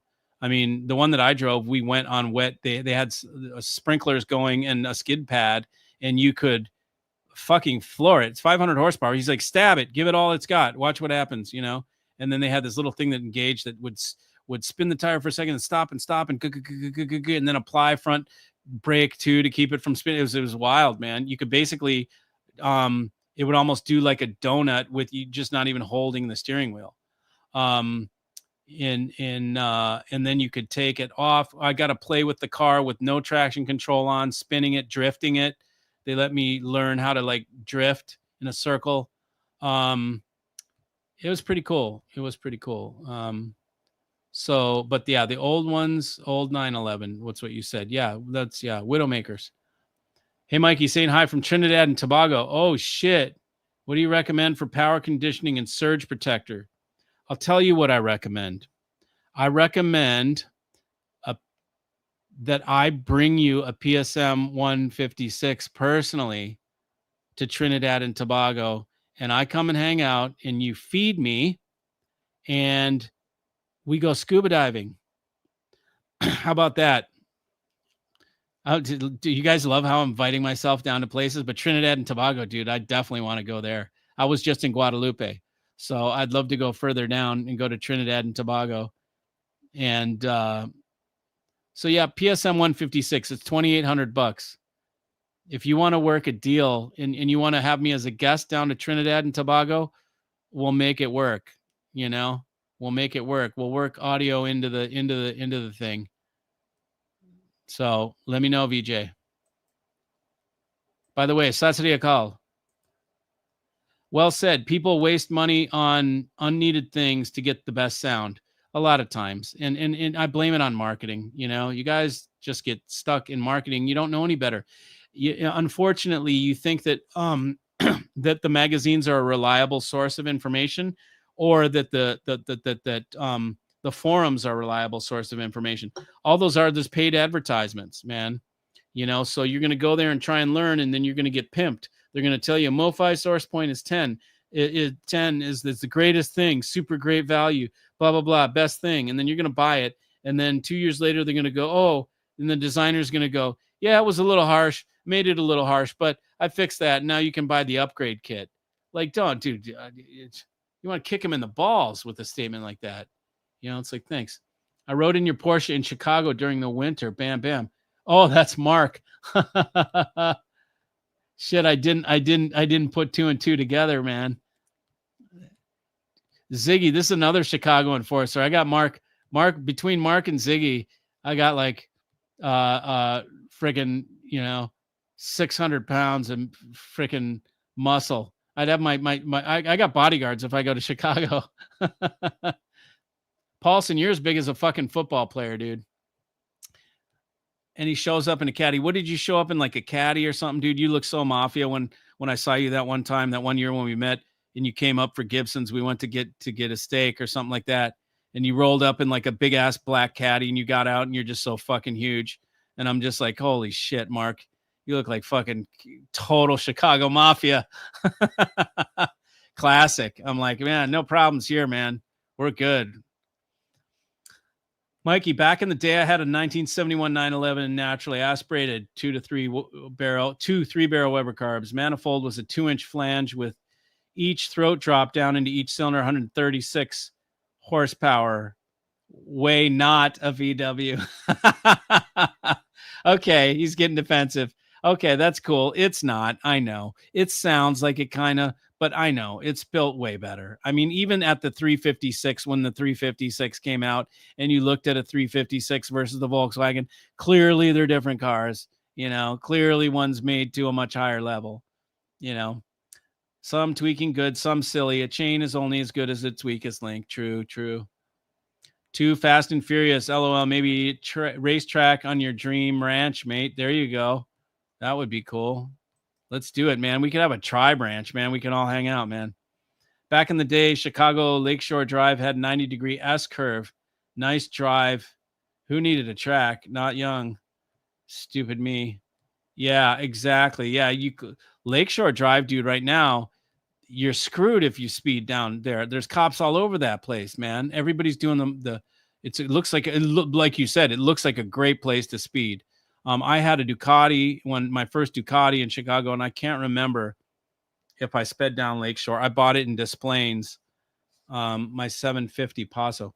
Have I seen Andrew Robinson video of the Wilson audio? Absolutely hilarious. No, I haven't. He calls it the best sounding speaker he has heard, while he has the most terrible asymmetric room in a glass coffee table. Oh, God. It doesn't surprise me, man. This is what you guys get. You guys get this kind of shit. It's why I'm so, I got resentment for the industry. It's just that kind of shit. I saw another, one of these guys, whatever, John, what are these guys?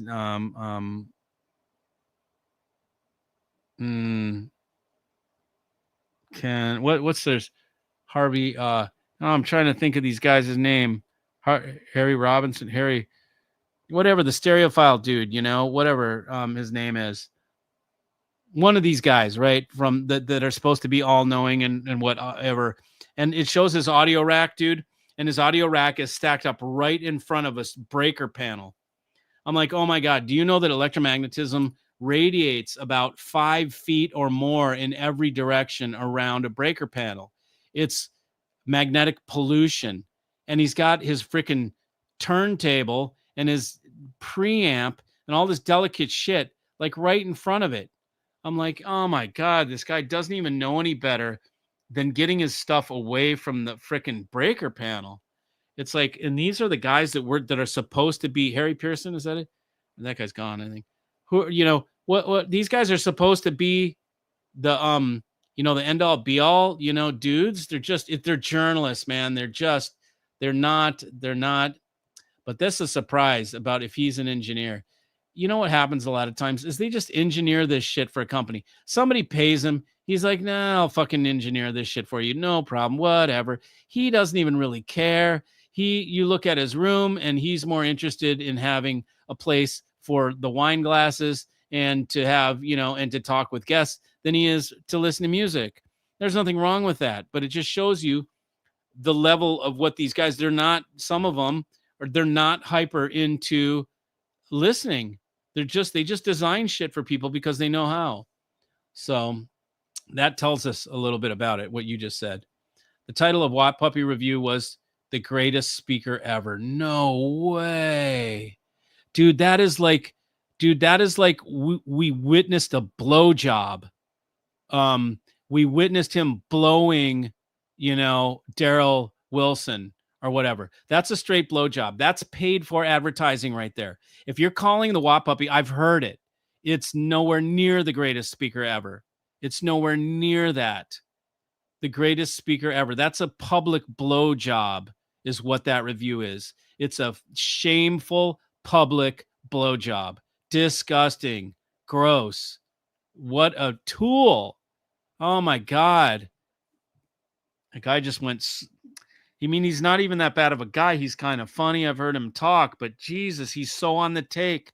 That just shows us how far up the ass he is of the industry. He's just a puppet. He's a puppet. He's a paid for talking box. That's gross, dude. There's no way, if you know anything, you could call the Watt Puppy the greatest speaker ever. Oh, can't believe he put his name on that.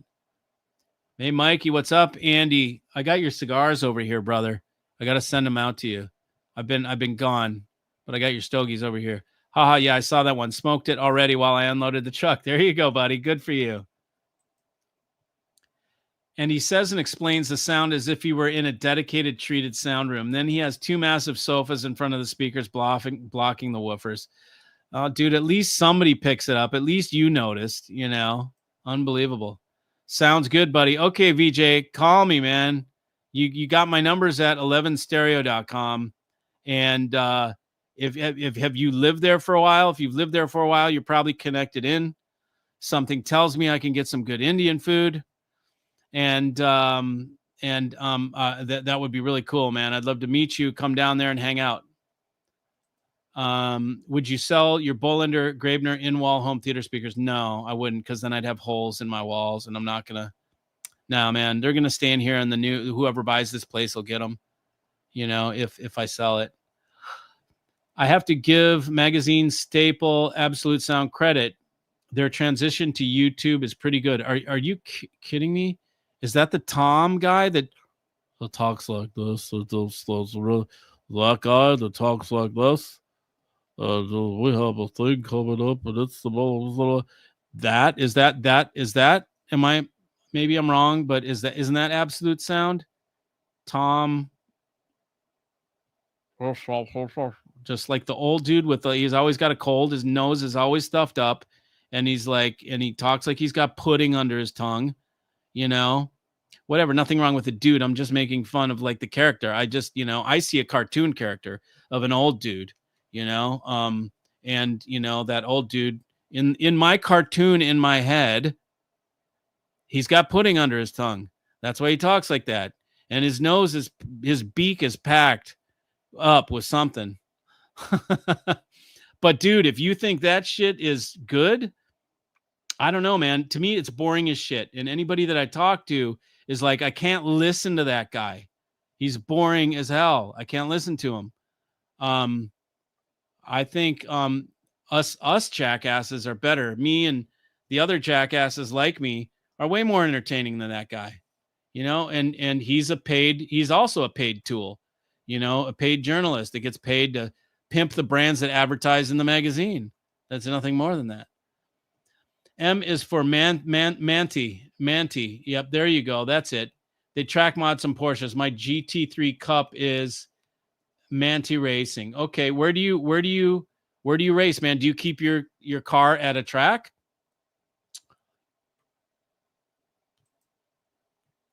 Love me the old smell of the 911. Okay, so you've got nostalgia for it.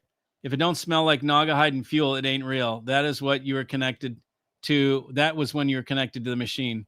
Yeah, there you go. That could be it, man.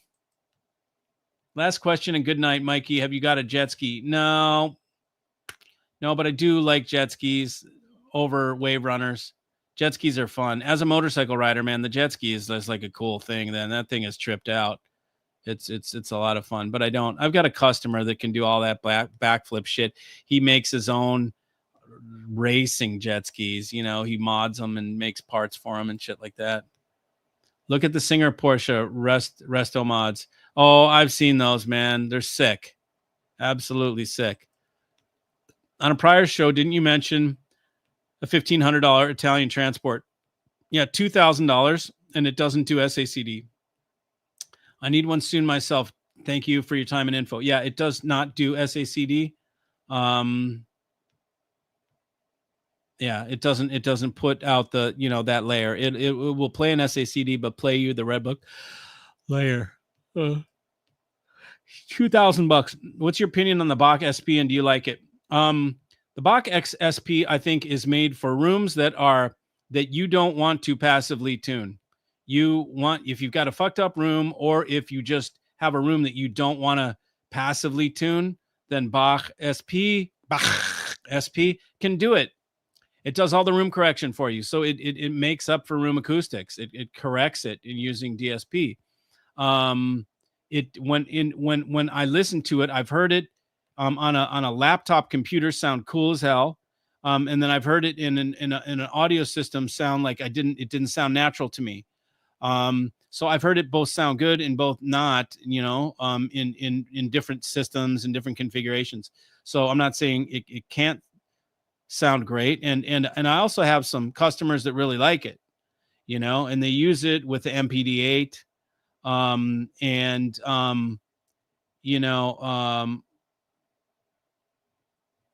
I'm trying to think of that in my head. Or does this thing, I can't remember. One of them replaces the DAC, one of them doesn't. Either way, it's so I don't have an opinion on it. I don't really have an opinion on it. I think it can work for some people just really well. Singer has good looking watches too, do they? Interesting. Harry Pearson, okay. He was the original guy, but didn't he die? Nakamichi Dragons, same BJ in tape, orange cap disease. No, the BJ is not the BJ was him saying that Wilson was the best speaker ever. That was an epic imitation of the absolute persona. Okay. Am I right? Or not, man. BMW M2 is also cool for the price. Yes. Good night. See ya. Okay, see ya, man. Mike, it's David in Nassau with the cup. I keep it near Road, Atlanta. Oh, okay, cool. Well, shit, dude. Call me up next time you go on a track day. Let me come along and do a ride along. I did a ride along with the client that I talked about in his GT3 RS, and then he had a buddy who was driving his GT2 RS, and it was a lot of fun. But oh yeah, David, didn't you tell me last time there was a race where didn't we talk about you were coming in for a race and you sent me pictures? Didn't you send me pictures? Yeah, I think so, David. Anyways, holler at me, man. I'm in a traveling mood, dude. Let me know next time you come out here. I'll meet you at Road Atlanta. What's your take on the NAD M66 and capabilities room crested? I have no idea, man. I've not heard it, and I don't know that I don't pay attention to the mainstream Japanese brands. But I'm sure it's good. You know, they do a lot of function these days. They all do really well. Sam, what's up? That was a good impression of the Absolute Sound. Uh-oh, I'm in trouble now. Absolute Sound YouTube. I like Adrian Alexander. Also the new guy, Thomas from Thomas and Stereo. Oh, okay. So Absolute hired Thomas from Thomas and Stereo. Okay. Yeah, okay. I tend to yeah. I don't know who Adrian Alexander is. I don't know. Okay, so good. I'm glad you're happy. I'm glad you like it. It's been 2 hours. I got to go, everybody. So I'm going to go, and then I will see you guys on Sunday. Thanks for tuning in this Wednesday evening, and everybody have a great night. Love you all, and see you. Stay tuned for the video tomorrow. I'm going to drop a video tomorrow, so I'll see you guys soon. See ya.